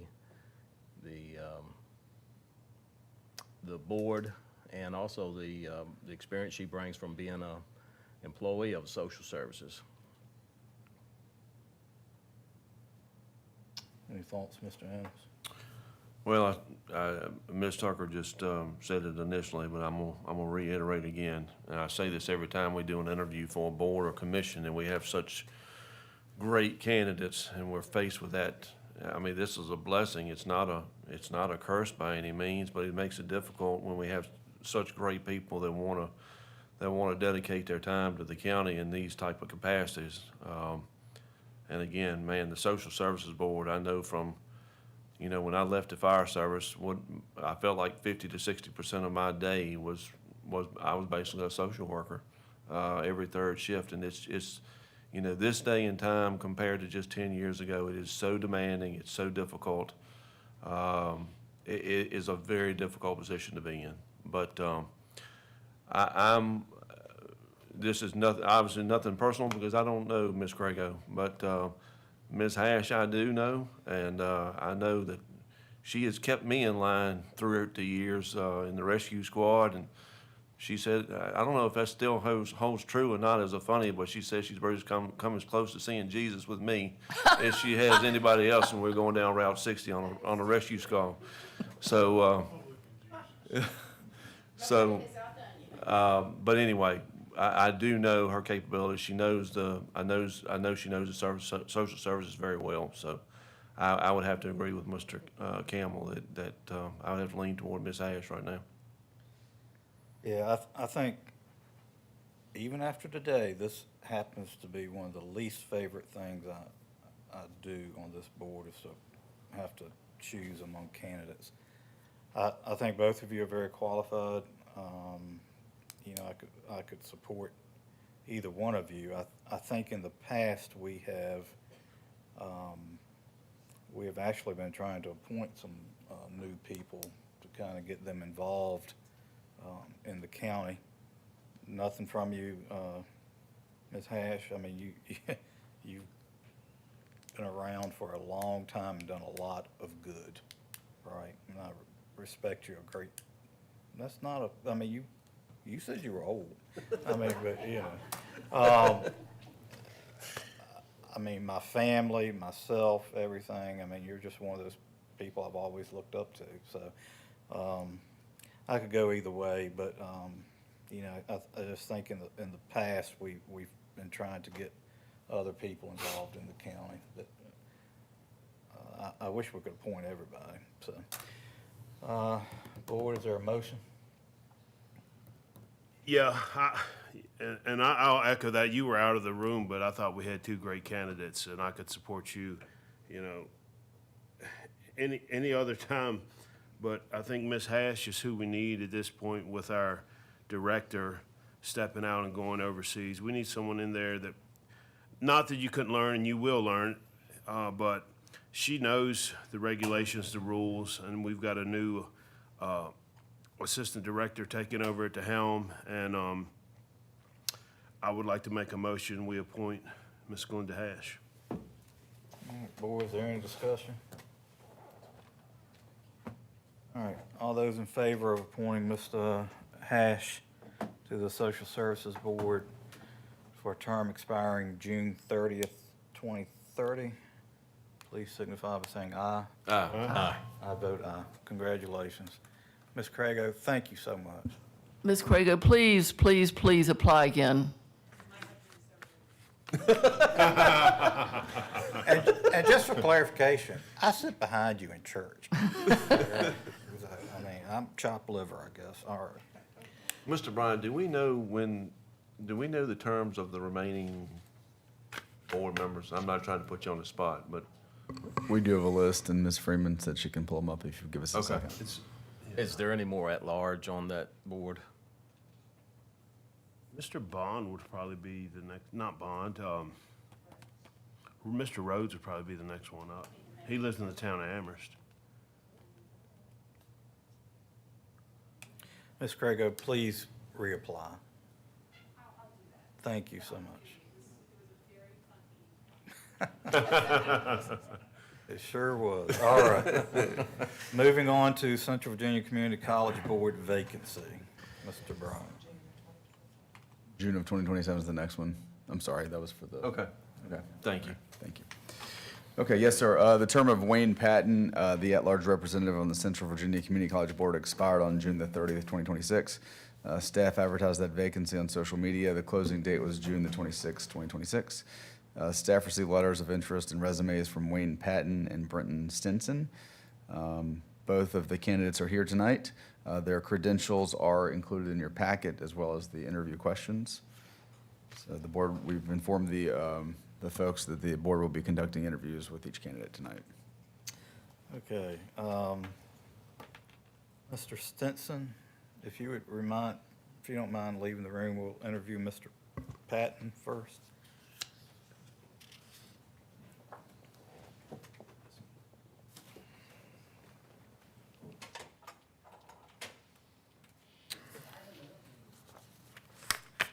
Hello.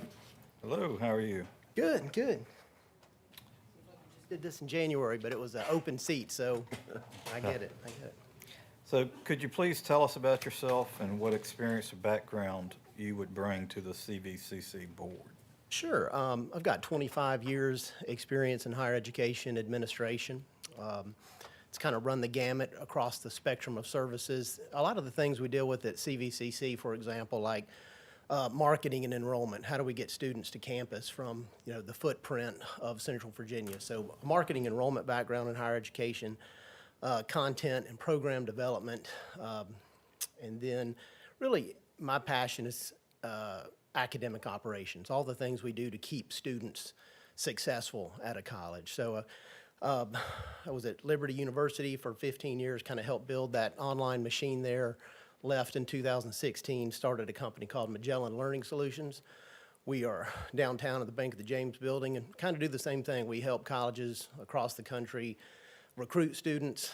We help them build content, and we set up retention strategies to keep the students, matriculating through to graduation. So a lot of that comes up in the world of CVCC.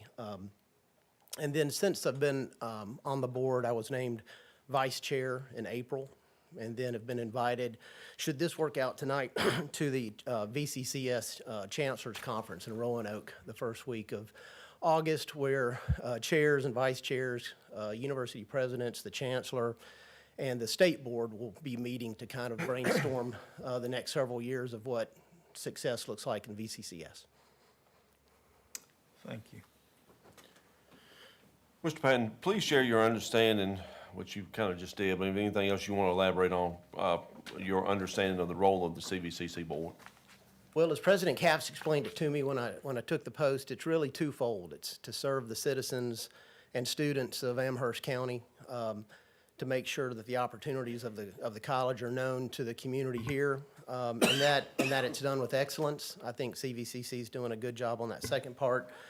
We were just identified as one of the top 200 community colleges in the country, and generally in the VCCS rankings, if you look at all the benchmarks, we're always 1, 2, or 3 in any of the key areas. So it's to make sure that the community knows about those opportunities, both for credit, degree, and I'm a big advocate of the trades. So I think that's a lot of our workforce that we've got to empower for the next generation.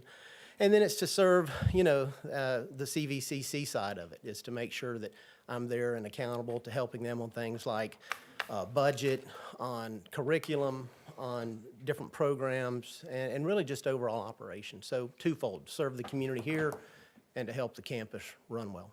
Thank you, sir. All right. Have you ever served on any other citizens advisory groups before? And if so, please describe. This was my first, but since then I've been named to the Innovate Lynchburg Board, formerly Region 2000. If y'all aren't familiar with that, it's just a organization that helps kind of drive success in the 2,000 square mile footprint around Lynchburg with a focus on technology. Thank you. Are you comfortable in committee setting, dealing with technical as well as, at times, difficult community issues? 25 years in higher ed will make you appreciate and disdain being on various committees, but yeah, I'm kind of a relational person and a collaborative person, so I like to give and take. Y'all took a lot tonight, so appreciate what y'all do as well. But yeah, I'm very comfortable in those kind of collaborative and sometimes contentious settings. The cool thing about the CVCC local board is very pragmatic. We get a lot done. Thank you. Please, I think you pretty well covered this, but please state why you want to serve on the CVCC board. Yeah, I kind of got a good laugh when I talked to y'all about this in January, but I came up through the community college system. I made I think I made the top 99% of my high school class possible. But thanks to Central Piedmont Community College in Charlotte and my grandmother guilting me into going to college, it kind of awoke in my sense of the academy, and again, kind of turned things around through the community college system. Went on to get various degrees and a doctorate, and have spent my life in higher ed administration. So it's kind of, I've spent a life building a career in a business, and as I was sitting out on the farm one day out in the shadow of Tobacco Road Mountain, I thought I need to maybe give something back, and went to the website, saw this opportunity back in, I guess it was December, and said, that's what I've done for a living, let's give back. So what motivated you to apply for the CVCC board, and which I think you just kind of answered? Yeah, well. And what do you hope to accomplish by your participation? Well, to go back to that first part, I'm a student success person. Again, when I've been in various roles in administration, I'm guilty of not always looking at the most gifted students, because that was not me. I tend to look at students that have struggled and knowing that the fire's in there somewhere. So I think there's probably some students like that in Amherst County and in the CVCC greater footprint that hopefully I can do some work that helps motivate them to find their next step in education and to move on to either a credential or a trade. Some of the things that I've started working on since in the post is, just getting word out about the great programs that are there. Again, you don't have to go to Central Virginia Community College and get an associate's degree. I think a few of the folks in here have maybe got a welding certificate or done work there on the trade side. So just really getting word out about the great things happening. It is the 60th anniversary this October of the founding of CVCC. I'd like to see us improve the number of dual enrollment students coming out of Amherst County. I've met with George Ferguson at our local Amherst County CVCC Center and have some thoughts about how we can get more students in that pipeline. And also, to really create a sound student funnel to Sweetbriar. We all want a healthy Sweetbriar in this county, and a couple of my peers there in the administration at CVCC came through Sweetbriar, so I think there's a great opportunity to increase their enrollments through maybe a stronger partnership. And it's already a good partnership, but what can we do to get more students to Sweetbriar? And then just to innovate. I think it's a nice marriage between what I do on the Innovate Lynchburg board and the CVCC board. The future of higher education is about innovation. It's going to be a lot of online, a lot of digital. So in any ways that we can get that information to both adult learners and traditional age students, I just think that's the future. Thank you very much. Board, any further questions? Mr. Chairman, Mr. Patton, how often do y'all meet? Quarterly. Quarterly? Okay. And then with some subcommittee meetings. Okay. And some lunches and coffees and whatnot. All right. So just a general comment, and I went back because I was trying to remember, because I read your email and then the correspondence you had back and forth. I appreciate your update that you provided to us back in March and kind of letting us know what was going on. with CVCC. So obviously that means a lot to us, and obviously since we have a campus right here, literally at our front door, so we want to continue to support CVCC and the higher learning endeavors. So thank you, sir. Excellent, thanks. All right, thank you very much.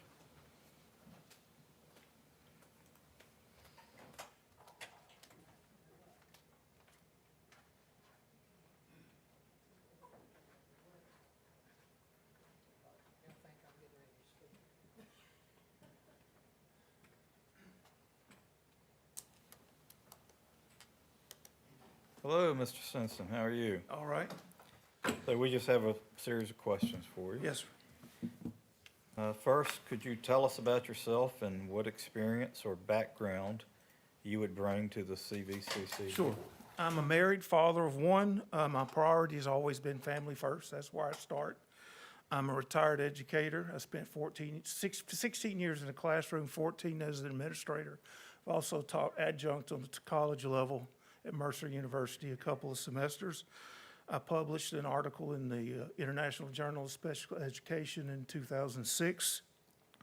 I've served on lots of school committees, and I came from McDonough, Georgia.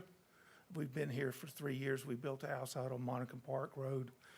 And I've also, in the county committees, I was on the needs assessment and county school improvement committees.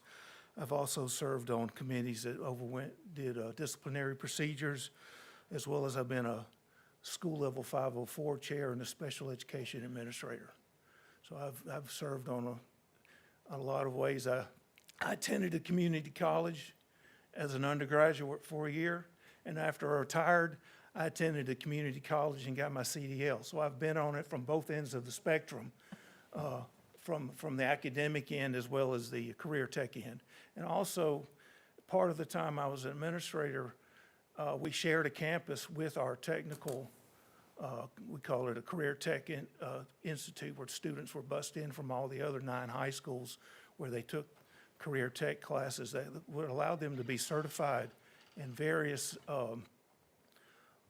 fields such as healthcare, mechatronics, pharmacy tech, welding, auto, all the different career tech lanes that were available. And then some of them also did dual enrollment with our local technical institute. So I had a lot of experience on both sides of that coin.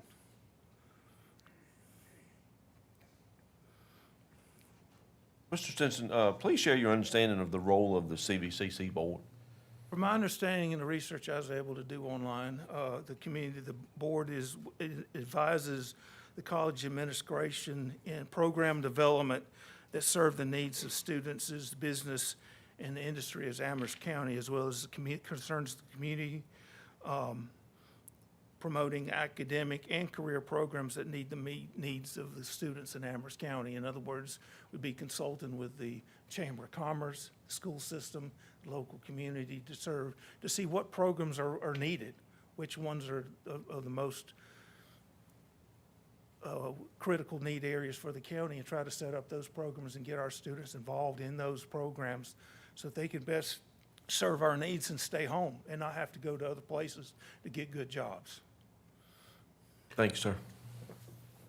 I think you answered this somewhat, but I'll go ahead and ask it. Have you ever served on other citizen advisory groups before? Sure. And if so, describe. Just on the ones I have, I've been on the county level needs assessments where we were producing our 5-year improvement plan.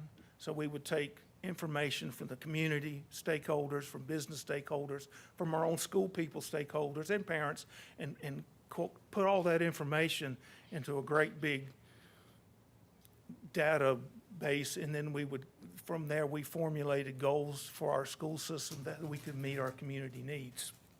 Also served as administrative representative on our local school council, which met with our principal. We had teachers, parents, administrators on that council.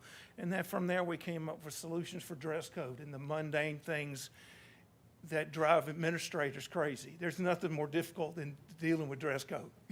Because no matter what you do, you make nobody happy. Yeah. But if we can bring in parents and let them have some say into those situations, then we can come out with things that are more supportive. And especially with discipline, dress code, those types of things, as well as some curricula. Also served on committees where we hired. We would hire by committee. We would have teachers, administrators, and we would interview by committee, and then we would make judgments on who we needed to fill our staff as well. I assume that the CVC committee would also do some of those type of things as well. Let me make sure I haven't left anything out. I think that's got them all, plus the ones I already said. Thank you, thank you. Mr. Stinson, are you comfortable in a committee setting dealing with technical as well as at times difficult community issues? Yes, sir, because as being a 504 chair and being a special ed administrator, you're dealing with parents, teachers, county administrators, county people, and you're having to come up with a plan to meet a student's needs. Sometimes these needs are disciplinary, sometimes they're behavioral, sometimes they're academic. And all people's blood gets to going because you're dealing about their child. And that's what's important to a parent, but you got to come up with a plan to help that child. And also, we had, even with our school council, sometimes we had the issues, we had to talk about things that were very sensitive, such as trafficking issues, because my school system was the south side of Atlanta.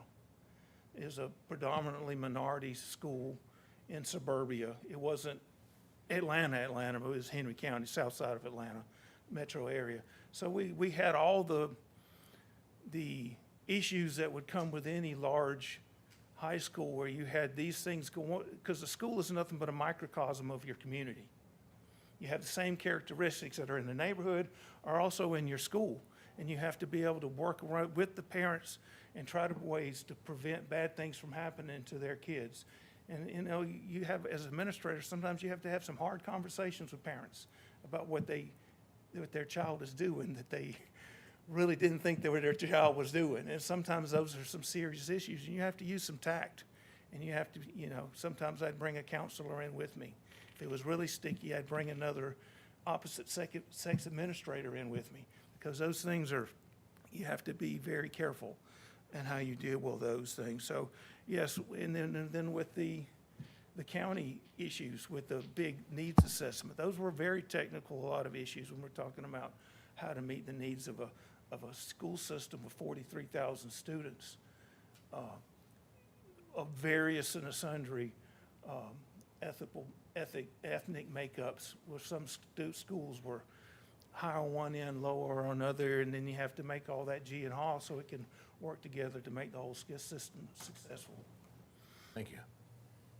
Board members, I know Mr. Stinson in both a professional and a civic capacity. I just want to say that right off the bat. So, Mr. Stinson, please state why you want to serve on the CVCC board. I want to serve on this board so I can ensure that the students of Amherst County have an opportunity to be successful in a post-secondary educational arena, where they can go and get a budget-friendly access to higher education. If they want to go on to university, they can. Or if they want to get a career technical, if they want to go to work, if they want to get a trade, they should be able to do that too. That's what this CVCC does, because it has both ends of the spectrum. It has the career tech wing, and it also has the academic wing. My wife went to CVCC.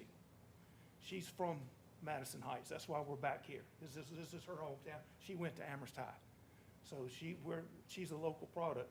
She spoke very highly of it. I think they used to call it Harvard on the Hill.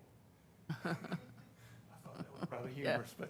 But, so I know some of what I'm talking about. I just want to have an opportunity to serve, to better my community, to contribute in an area of which I have some expertise. Thank you. All right. What motivated you to apply for the CVCC board? Well, I knew I had some expertise in this area, and I thought I could serve the community well. I thought I would have the requisite academic skills, the schooling, the professional experience that I could come in and make a positive contribution to the board, as well as have the background of knowing how to help students transition from high school to college. Also taught middle school for 8 years, so I had to teach students how to make that transition. I taught 8th grade for a long time, like 16 years.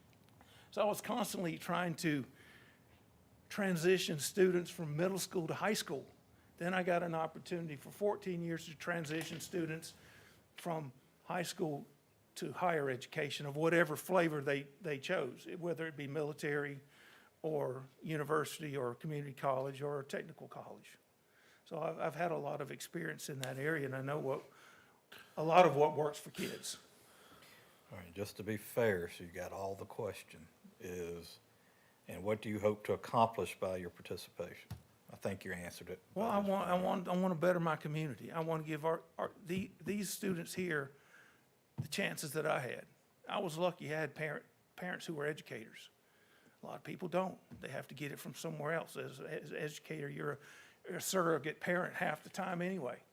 I can't tell you how many kids I had in my office that I would have to have conversations with that parents should have had but didn't, and have to explain, this is how the world works. Life is not fair. Life may have not given you a fair shake, but these are the decisions you have to make, and you have to change to do things so you can be a responsible and productive adult. And that's hard. It's not fair that you've got to give that talk to a 15-year-old. But that's life, and they have to know that. And if you come at it with after having built a relationship with that child over the course of 3 or 4 years, then you have they'll take it to heart, which is not always the case because what we did is we did discipline by alphabet. So I had the same kids from 9th grade till they graduated. So I got to watch them grow and develop over 4 years.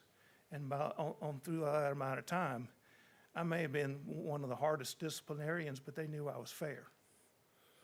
And that makes a difference in how you deal with people and the relationships you build. Just like on this committee, you got to build relationships with the school administrative staff, the college administrative, and our local community chamber of commerce, and all those stakeholder groups that help make this a system that transitions students from kindergarten all the way through being a productive adult at the end of the stream. That's hard, but that's our job. Sure. Board, any further questions? All right, thank you. Hey, if you'd have a seat, and Ms. Friedman, if you could bring in Mr. Patton. I had knee replacement about 5 weeks ago, so that's why I'm hobbling. It's not a permanent thing. Is it going good? It's going. It's a struggle some days, but some days it's better than others. I understand.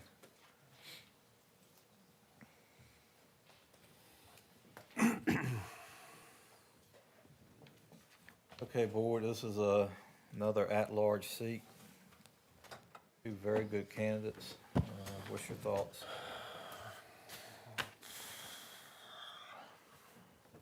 Mr. Chair, I'll start. I mean, it sounds like both of these gentlemen live in my district based on, I think Mr. Patton, when he described the Tobacco Road Mountain, I'm pretty sure he's in District 3, but, man, again, we're faced with two absolutely incredible candidates. The only thing I would say in this situation, since we placed Mr. Patton in an interim position, correct? And that was just in January, so the only thing that I would say is, I think since he's only been in the position for 6 months, I don't know if he's had the opportunity to be able to serve obviously he hadn't been able to serve a full commitment, but from a committee or from a board standpoint, as far as a continuum, I think that may give me the little bit of upper hand on Mr. Patton. Mr. Stinson, obviously, as you can hear, I mean, very, very impressive individual. But right now, I would have to go with Mr. Patton because of the temporary seat or board seat filled. Anyone else? Yeah, what I heard tonight, you've got two individuals that had a similar path with community college. You know, both of you were products of community college and went on to, higher education. So you understand, what that entails. Both of you have been in higher education. We've got two quality candidates that I would be fine appointing either one. But I do think that, you make a valid point, Mr. Adams, that we appointed, Mr. Patton, I'm sorry with the name. And he's got a letter of recommendation from the board he serves with that, said he's doing an outstanding job there. And he's really made an impact on that board in the little bit of time that he's been on there. So I would lean towards Mr. Patton as well. Anyone else? Were you gonna say something? Will. Go ahead. I echo what Mr. Adams and Mr. Pugh had said. We have two great candidates, but only one position. We have to make that decision. And it's not something I look forward to, but I guess it's our responsibility to do that. Yeah, and I just, again, we have an abundance of riches here, again. And as I said, I know Mr. Stinson personally and professionally. I talked to our county attorney, and I'm confident that that relationship will not sway any vote that I may take.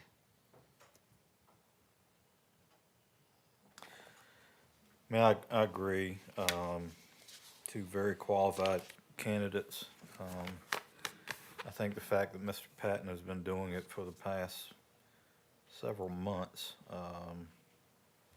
and I think you mentioned some of the information he came back and provided to us is very impressive. We appreciate that.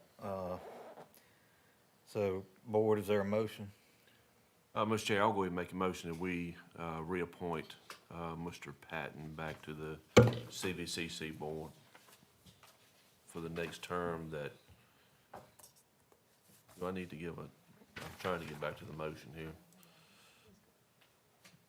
All right, so I make the motion that we appoint Wayne Patton as the county's representative to the CVCC board for a term ending June 30th of 2030. Okay, there's a motion on the floor by Mr. Adams. Is there any further discussion? If not, all those in favor signify by saying aye. Aye. I vote aye. Motion passes. Thank you both. Thank you, gentlemen. All right, moving on to designation of the VACO Region 9 meeting representative. Mr. Bryant. Yes, sir. VACO is the Virginia Association of Counties. We're in Region 9. That meeting will be held Wednesday, August the 5th, from 1 to 3 p.m. in Warren Hall at the Mountain Gateway Community College in Clifton Forge, Virginia. Some other hosts are Allegheny County. Region 9 encompasses the counties of Amherst, Augusta, Bath, Highland, Rockbridge, and Rockingham. VACO regional meetings provide a forum for county representatives to share their legislative priorities and top issues and help VACO in developing its state legislative program. VACO does advocate and work with the General Assembly. We don't have to put a member on this committee for this meeting, but they did reach out to us and ask us if we would like to consider. So we put a recommended motion. If there's a member of this board that would like to do that, I would recommend, if we do choose a member of this board, the meeting before that's is August 4th, it's our next meeting, that if there's any legislative items that you would like to advocate for, that we would, if you choose a person tonight to serve on that August 5th meeting, that we would arm them with items that would be our board's legislative agenda. Thank you, Mr. Bryant. Any volunteers? I'm on vacation that day. Yeah, I'll be out of town that week. This isn't the same as sometimes we send you, right? Correct. This is not the same. That's correct. That's in But can we send you? That's in November. I plan to attend. But can you be? Yes. Huh? Your representative, yes. Well, that's easy. Okay, there we go. I make a motion that we nominate Mr. Jeremy Bryant. All right, any discussion? No.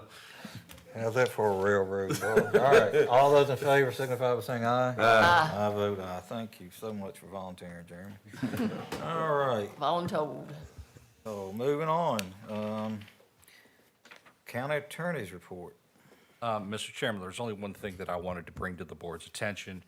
At the last General Assembly, the General Assembly decided to add some specific language to Section 2.23707, which is part of the Freedom of Information Act relating to public meetings.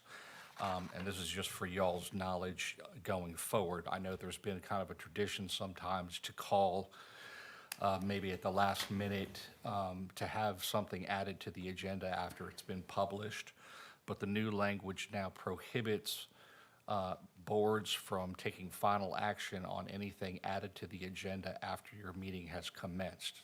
Since you have to open the meeting in order to commence your meeting, and then in order to add something to the agenda, you have to open and commence your meeting.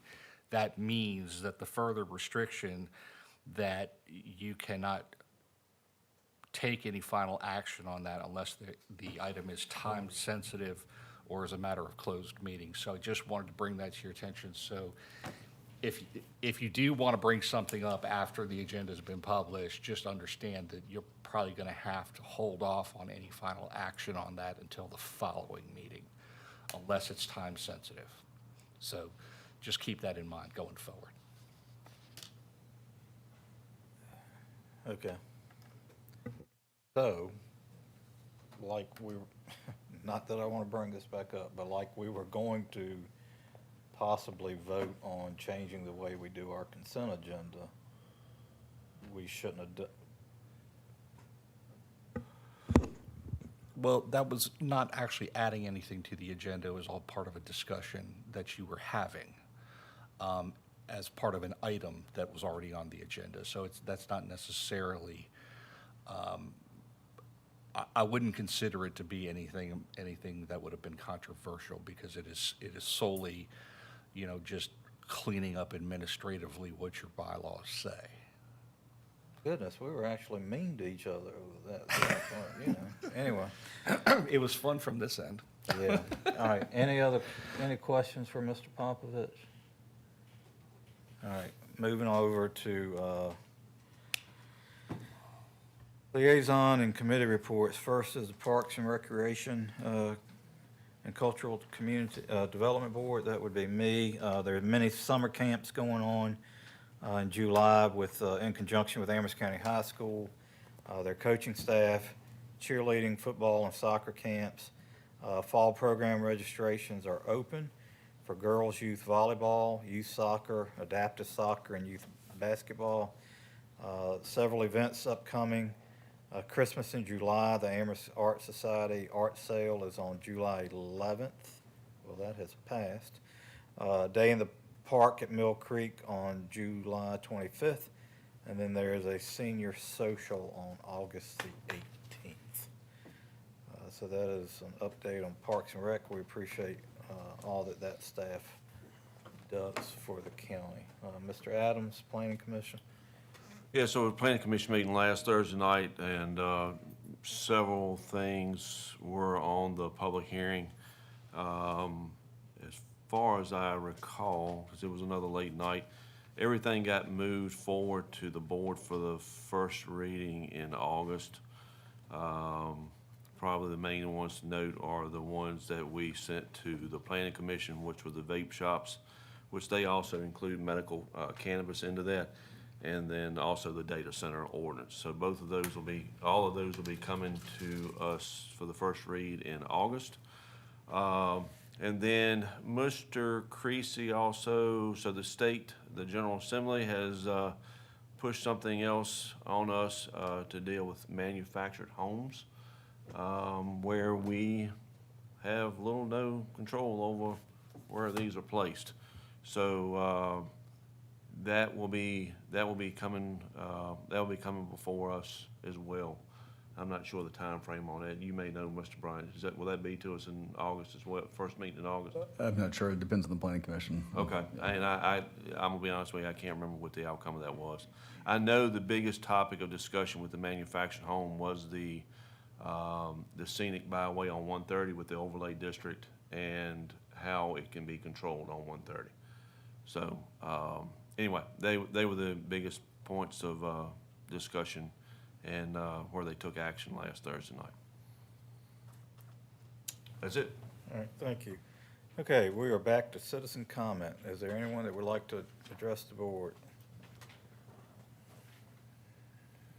Could you state your name and district, please? My name is John A. Marks, Jr. I reside in District 5. Let me give you these are my comments for both times I've been here. I'd like to have them included. I got to ask the question first. In some of the discussion relative to all of these budget things, I heard the statement that said, if we don't get the audit, we do not get the financing. Now, I'm going to tell you how I interpreted that, and you can tell me if I'm wrong. I interpret that to mean the lenders will not lend us money until we have an audit. Now, you can answer me or not answer me, I don't care, but that is my interpretation of what I heard. So I will, if you want to respond, be happy to listen. I'd love to hear it, okay? So with that, I don't hear anything, so I'm going to move forward. I had a prepared statement, but I know Mr. Martin has probably got his finger on the trigger. So I'm going to skip a lot of it, and I'm just going to read some examples, but I want what I have included as the minutes copy, and it's minutes of formal meeting. I'm going to just skip back parts of it. While compiling some data on the approved 2026-2027 county budget, I found included in the span of emails that I requested through FOIA an email from the county finance director to the county administrator titled Finance Thoughts. The information that I saw in that letter, email, was very, very disturbing to me. Could we get a date of that for perspective, Mr. Chairman? Well, the letter that I got, is that what you're asking? The communication It was dated, here, I have it right here. It was dated June 29th, 2026. 2026, okay. I stopped your time for a minute. Yeah, I interrupt. That was me, Mr. Chairman. I interrupted. Just so we know, our procedure is not to interact back and forth on I citizen wasn't comment. interacting. I wanted to know what the date was. That colored my thinking. Well, see, now you've messed this 3 minutes up. Please proceed, Mr. Marks. You tell me when to start again. You go right ahead. I'm going to Okay, give you an okay. extra minute. You know, and so after I read this, I come to this was one of the things you can read. After you read it, you can't unread it. I mean, I'd gone through, I don't know how many emails that was in my request until I ran into this. So I had to stop and read it because it was 3 pages, which was quite unusual. So I cannot unread what I just read. And as far as I'm concerned, there were some very, very interesting and very concerning items to me, okay? So, and I'll say what happened was, it seemed like our finance director, who had been occupied with the budget, had been, after the budget was finished, if you look at the dates, she had begun to go back and look at things. And some of the things that she found that was in this email is very disturbing to me, very disturbing to me. And I'll just hit you with one or two because I know you're after me. one of the things she found was the department leaders, department heads have found that money that they thought was in their account was either not in the account or was much less than what was in the account, okay? There was another comment where the carryover money is thought to be, quote, sitting in the undesignated fund balance. However, there is no information that anyone can produce to justify what the carryovers are. So in my question when I read this and I listen to all this other stuff that's going on, I say, how do we even know what's in the undesignated fund? I don't know how this board knows that, okay? The one on the fair director, I thought this one's a real example. Said the fair fund director believed there was $17,000 in the fund prior to the 2025 fair, and $32,000 in the fund after the fair of 2025. However, that apparently is not the case. The $17,000 that the finance director sees is a negative, okay? And then she quoted, the fair bank account is sitting at $109,000, while my cash fund and fund balance are sitting at a negative $17,000, and my fund balance is sitting at over $500,000 for some reason, end of quote, okay? And then I'm going to read you one more. On the bank, I'm sorry, you want me to stop? All right, I'm going to finish with saying this. There are more examples that are more concerning to me, okay? What we know is concerning, what we don't know should be even more concerning. And so I think the finance records of the county certainly leave a lot to be desired. And I personally think this board should move toward a forensic audit to see what's really going on. Thank you. Thank you. Ma'am, would you like to address the board? If you'd state your name and district, please.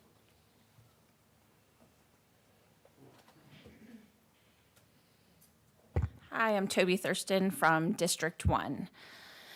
Good evening, Chairman and members of the board. I want to remind everyone of something that happened during the 2021 referendum process.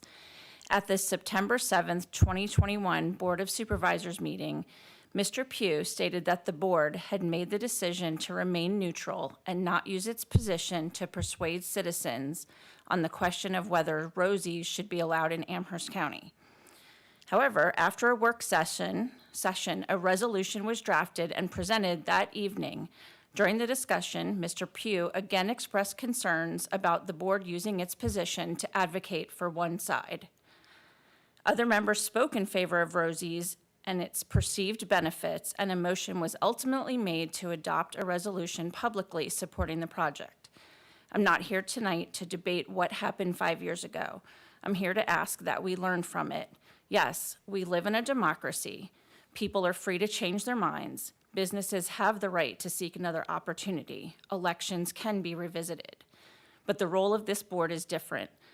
The citizens of Amherst County already made their decision in 2021. Whether that decision changes this November should be determined solely by the voters, not by the influence or endorsement of the Board of Supervisors.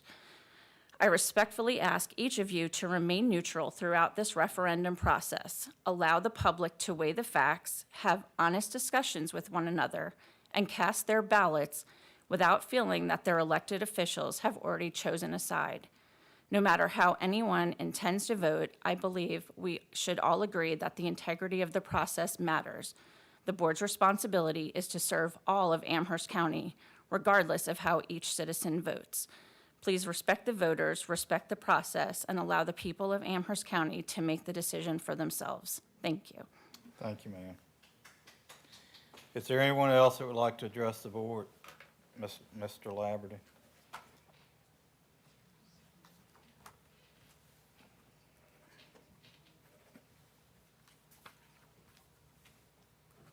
Mark Labadie, District 2. First, I'd like to state that I too have a bit of a education history from community colleges.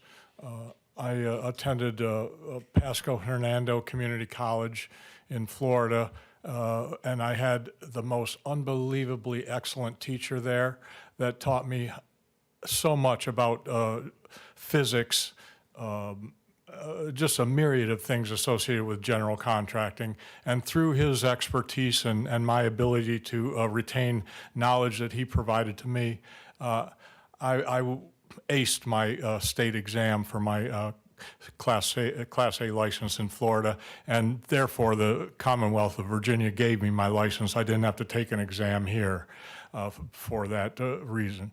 But so therefore, I just want to say that I appreciate the community college aspect of, especially when it comes to trades. I attended the community college here in Lynchburg just for the purposes of learning how to TIG weld. It had nothing to do with a job orientation, certification, or anything. It was just an interest of mine as a hobby. But now I want to talk a little bit about this budget situation, more so related to the audit. It seems like something's being hidden here, you know, and being sort of like, let's just try to avoid this this matter of financial complication. So I believe that we have a serious problem associated with how the money is spent and how the money is accounted for, or how the money is not accounted for. We need some clear and concise answers to the many questions that the citizens have relative to how is our money being spent.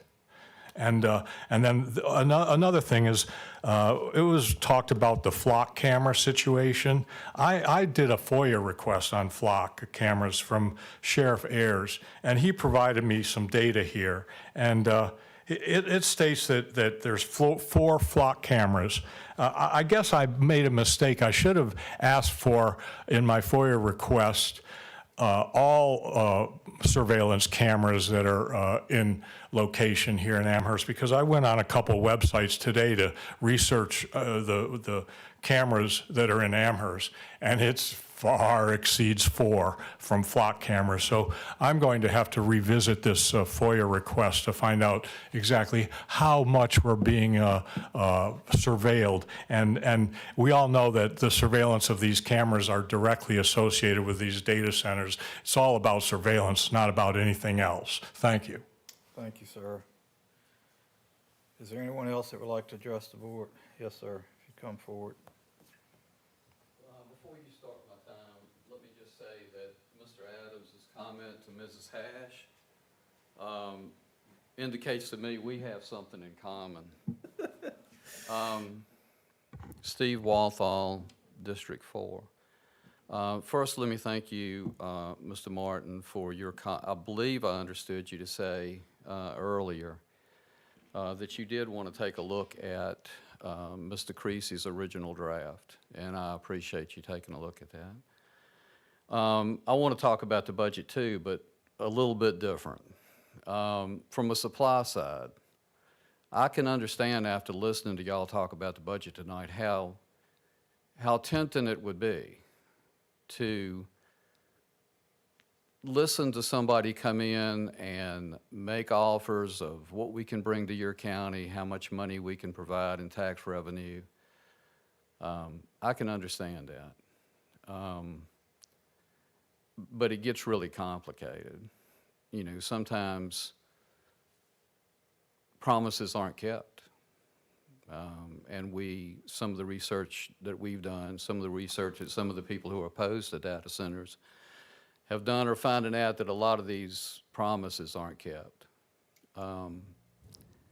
Much like the promises that were made with the Winton deal, that kind of drew a parallel with me too. And it was kind of surprising to hear some of y'all talk about that a bad deal was done by a previous board. So I hope you can understand why those of us who are opposed to data centers wonder if the board could possibly make a bad deal with a data center. And a bad deal with a data center would be much more detrimental to the county than the deal that was made over the Winton deal. So I know we come up here and we say a lot of things. I hope we're respectful. But I hope you understand where the concern's coming from. And we appreciate all y'all do, especially sitting here listening to how can I take $1 from over here and satisfy a dollar problem over here? And when I say $1, I don't mean that. I mean tens of thousands of dollars. And we understand that. But we're just concerned. Thank you. Thank you, sir. Is there anyone else that would like to address the board?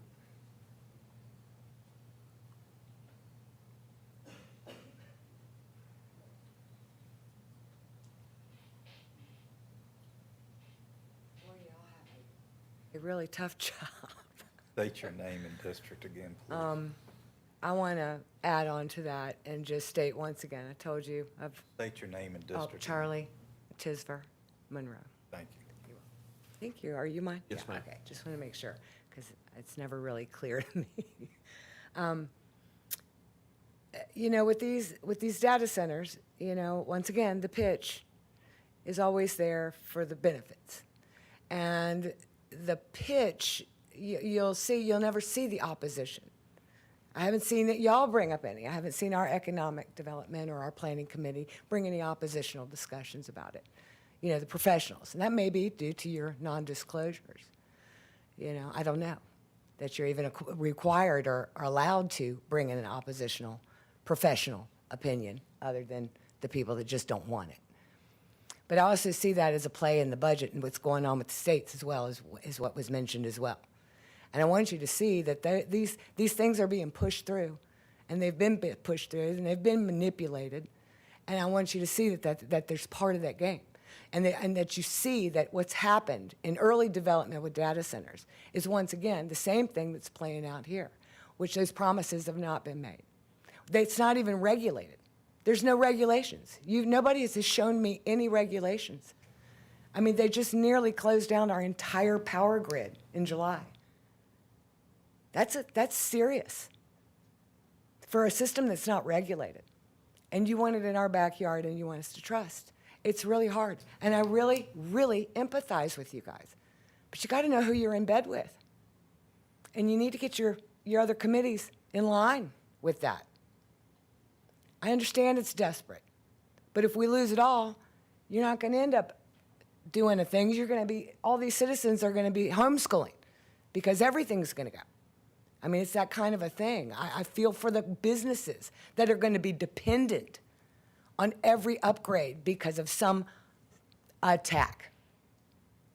I've got 3 pieces of paper right now from Amazon, from Centra Health, from Wells Fargo, where my data has been leaked, and you want me to trust it. Meanwhile, everybody's watching me and my bank and where I'm going and whatever else. This privacy stuff, all of it, I don't understand how you can support it without any regulations and control and promises that are kept and a backup plan to protect us when it goes down the rabbit hole.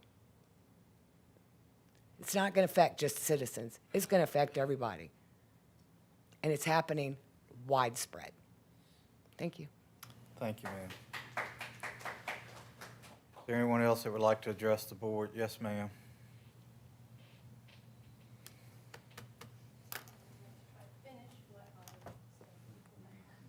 Please do.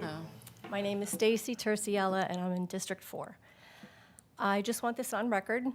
Victoria Hansen, the previous executive director of the EDA, reached out to my husband and I by phone and actually came to our door of our house 3 times in early 2024 because our lot that adjoins Lot B of the Dillard site had some sort of overlap on record. And we showed her that we owned it and we had been paying taxes on it since our purchase in 2018. Mind you, she didn't tell us anything about Lot B, the logging that was going to happen 2+ years in the future, the rezoning from residential to industrial was going to happen 7 months in the future. No mention of data centers or huge manufacturing plant potentials going in there. What she did do, however, was quickly have a quitclaim deed drawn up, acting as the agent for Pemisong Woodlands, who was the previous owner of that Lot B. We didn't have to pay a dime for it. She had the quitclaim deed drawn up, showing that Pemisong Woodlands relinquished any claim to the overlap. It was signed on March 25th of '24, and it was filed in the public records April 1st of '24. Like I said, back then, we didn't know what the EDA, their intent was, or even who they were. We didn't know about the future logging, the rezoning, data centers, large polluting manufacturing plants that may go in there. We just thought it was very nice that they paid for a quitclaim deed and relinquished any rights to what we knew was already ours to begin with. Now in hindsight, the EDA wanted to purchase that land from Pemisong Woodlands, but didn't want a cloud on the deed. So they had it all cleared up at no cost to us. Makes much sense now why this all occurred. So they've been planning this for some time, and we had no idea what we were signing, even though we knew it was ours. But this is what goes on. And when I watched the minutes or the meeting from October 15th of 2024, when you all voted to rezone that lot from residential to industrial, I saw Lori Saunders come up to the podium and mention this deed. And she said, "Oh yeah, well, we had to do a quitclaim deed. It was such a mess." Those were her words. But we got it all straightened out now. There was no mess. There was nothing. I mean, Victoria came to our house 3 times and said, "Hey, we want to let you know, we know you own it, so we're going to pay and have the quitclaim deed done so that it shows you own it. We don't have any rights to any overlay of that piece of property." So I just want that on record. So this has all been in the works for some time, but thank you, I appreciate it. Thank you, ma'am. Is there anyone else that would like to address the board? Yes, ma'am.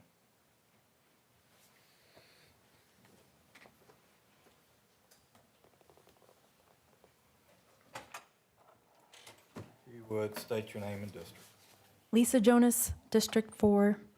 I'd like to speak to the proposed amendment to increase the industrial building height from 65 feet to 125 feet. While I understand that the Economic Development Authority desires to keep the Dillard site competitive for modern logistics and manufacturing, doubling the allowed height by right removes critical protections to our community. I'm formally requesting any building height exceeding the current 65-foot limit requires a special use permit rather than permitted by right. I ask this for a few reasons. A 125-foot structure is roughly equivalent to 10 to 12-story foot building. The Dillard site is directly surrounded by established residential neighbors and agricultural lands, allowing the structure of the scale by right, allowing a structure of that scale by right strips the county of its power to mandate custom visual buffers, architectural setbacks, or enhanced tree lines that protect the property values and rural views of the immediate neighbors. Second, the unmitigated height doubling conflicts with the Amherst County Comprehensive Plan. The plan explicitly states that the future industrial growth must provide residential areas with healthy surroundings for family life and preserve our agricultural lands. A massive vertical footprint right next to the homes and farms without case-by-case public oversight fails to maintain our harmonious balance. Requiring a special use permit does not stop economic growth or prevent businesses from coming here. It simply ensures that if a prospective business needs a building of 125 feet that they must come before this body, show their specific plans, and work with the community to mitigate the impact of the surrounding homes. That's all I have. Thank you. Thank you, ma'am. Is there anyone else that would like to address the board? Hearing and seeing none, citizen comment is closed. We move to matters from members of the board. Ms. Tucker? I'm going to be very brief. I did have something to say, but I'm going to be brief because I'm tired, and I know everybody out there is tired.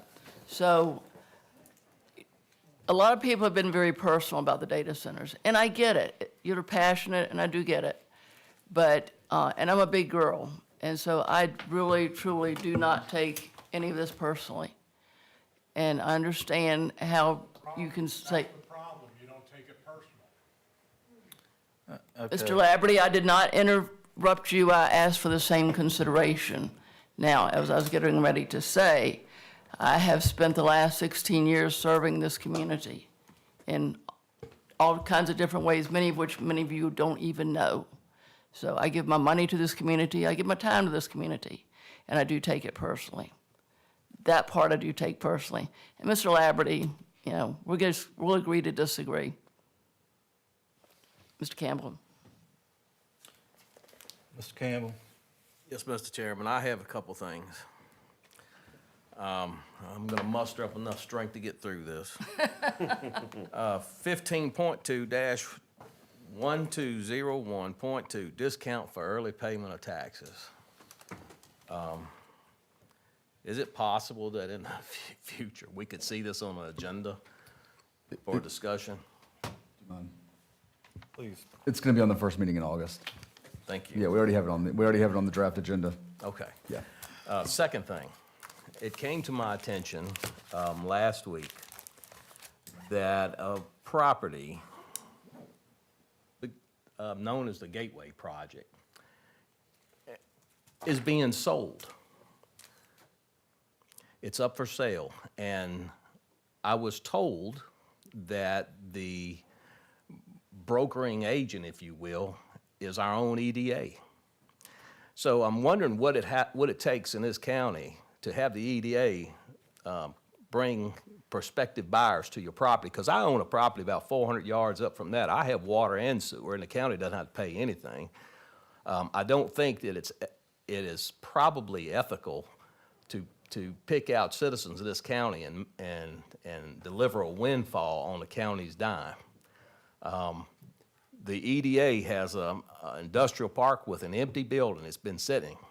And they're talking about, from what I've seen on social media, hiring a realtor to market their building, but yet they want to go out and bring prospective buyers to other people's property. So that's all I have. Thank you, Mr. Campbell. Mr. Pugh? I have nothing. Mr. Adams? The only thing I would ask of Mr. Bryant, if you could, to bring before Mr. Robert Brown with VDOT, just to give them a little friendly reminder of the Jersey barrier going into Lynchburg. Yes, sir. I can give you an update. We met with him last week, and it's on their list. It should happen any day now. Okay, because right now, all of the drainage going into those Jersey barriers are completely blocked. So it actually creates a public safety hazard for our folks driving on both sides. To kind of go along with that, it was brought to my attention yesterday from our inmate workforce group that's been working hard to clean up several areas of the county through brush and weed eating, and they've dealt with some pretty nasty stuff in cleaning up, but then VDOT will come back behind them and have a kind of a less than desirable approach of cleaning up the stuff that they left behind. So if we're gonna take it upon ourselves to approach our the county byways with pride and clean things up to make them look nice, then I expect the same from VDOT. So just a friendly reminder to Mr. Brown. That's all I have. All right, a couple of things. One, been a lot discussed about the audit and budget. I'm going to request that at our next meeting, we have a briefing on where we stand with the audit and why.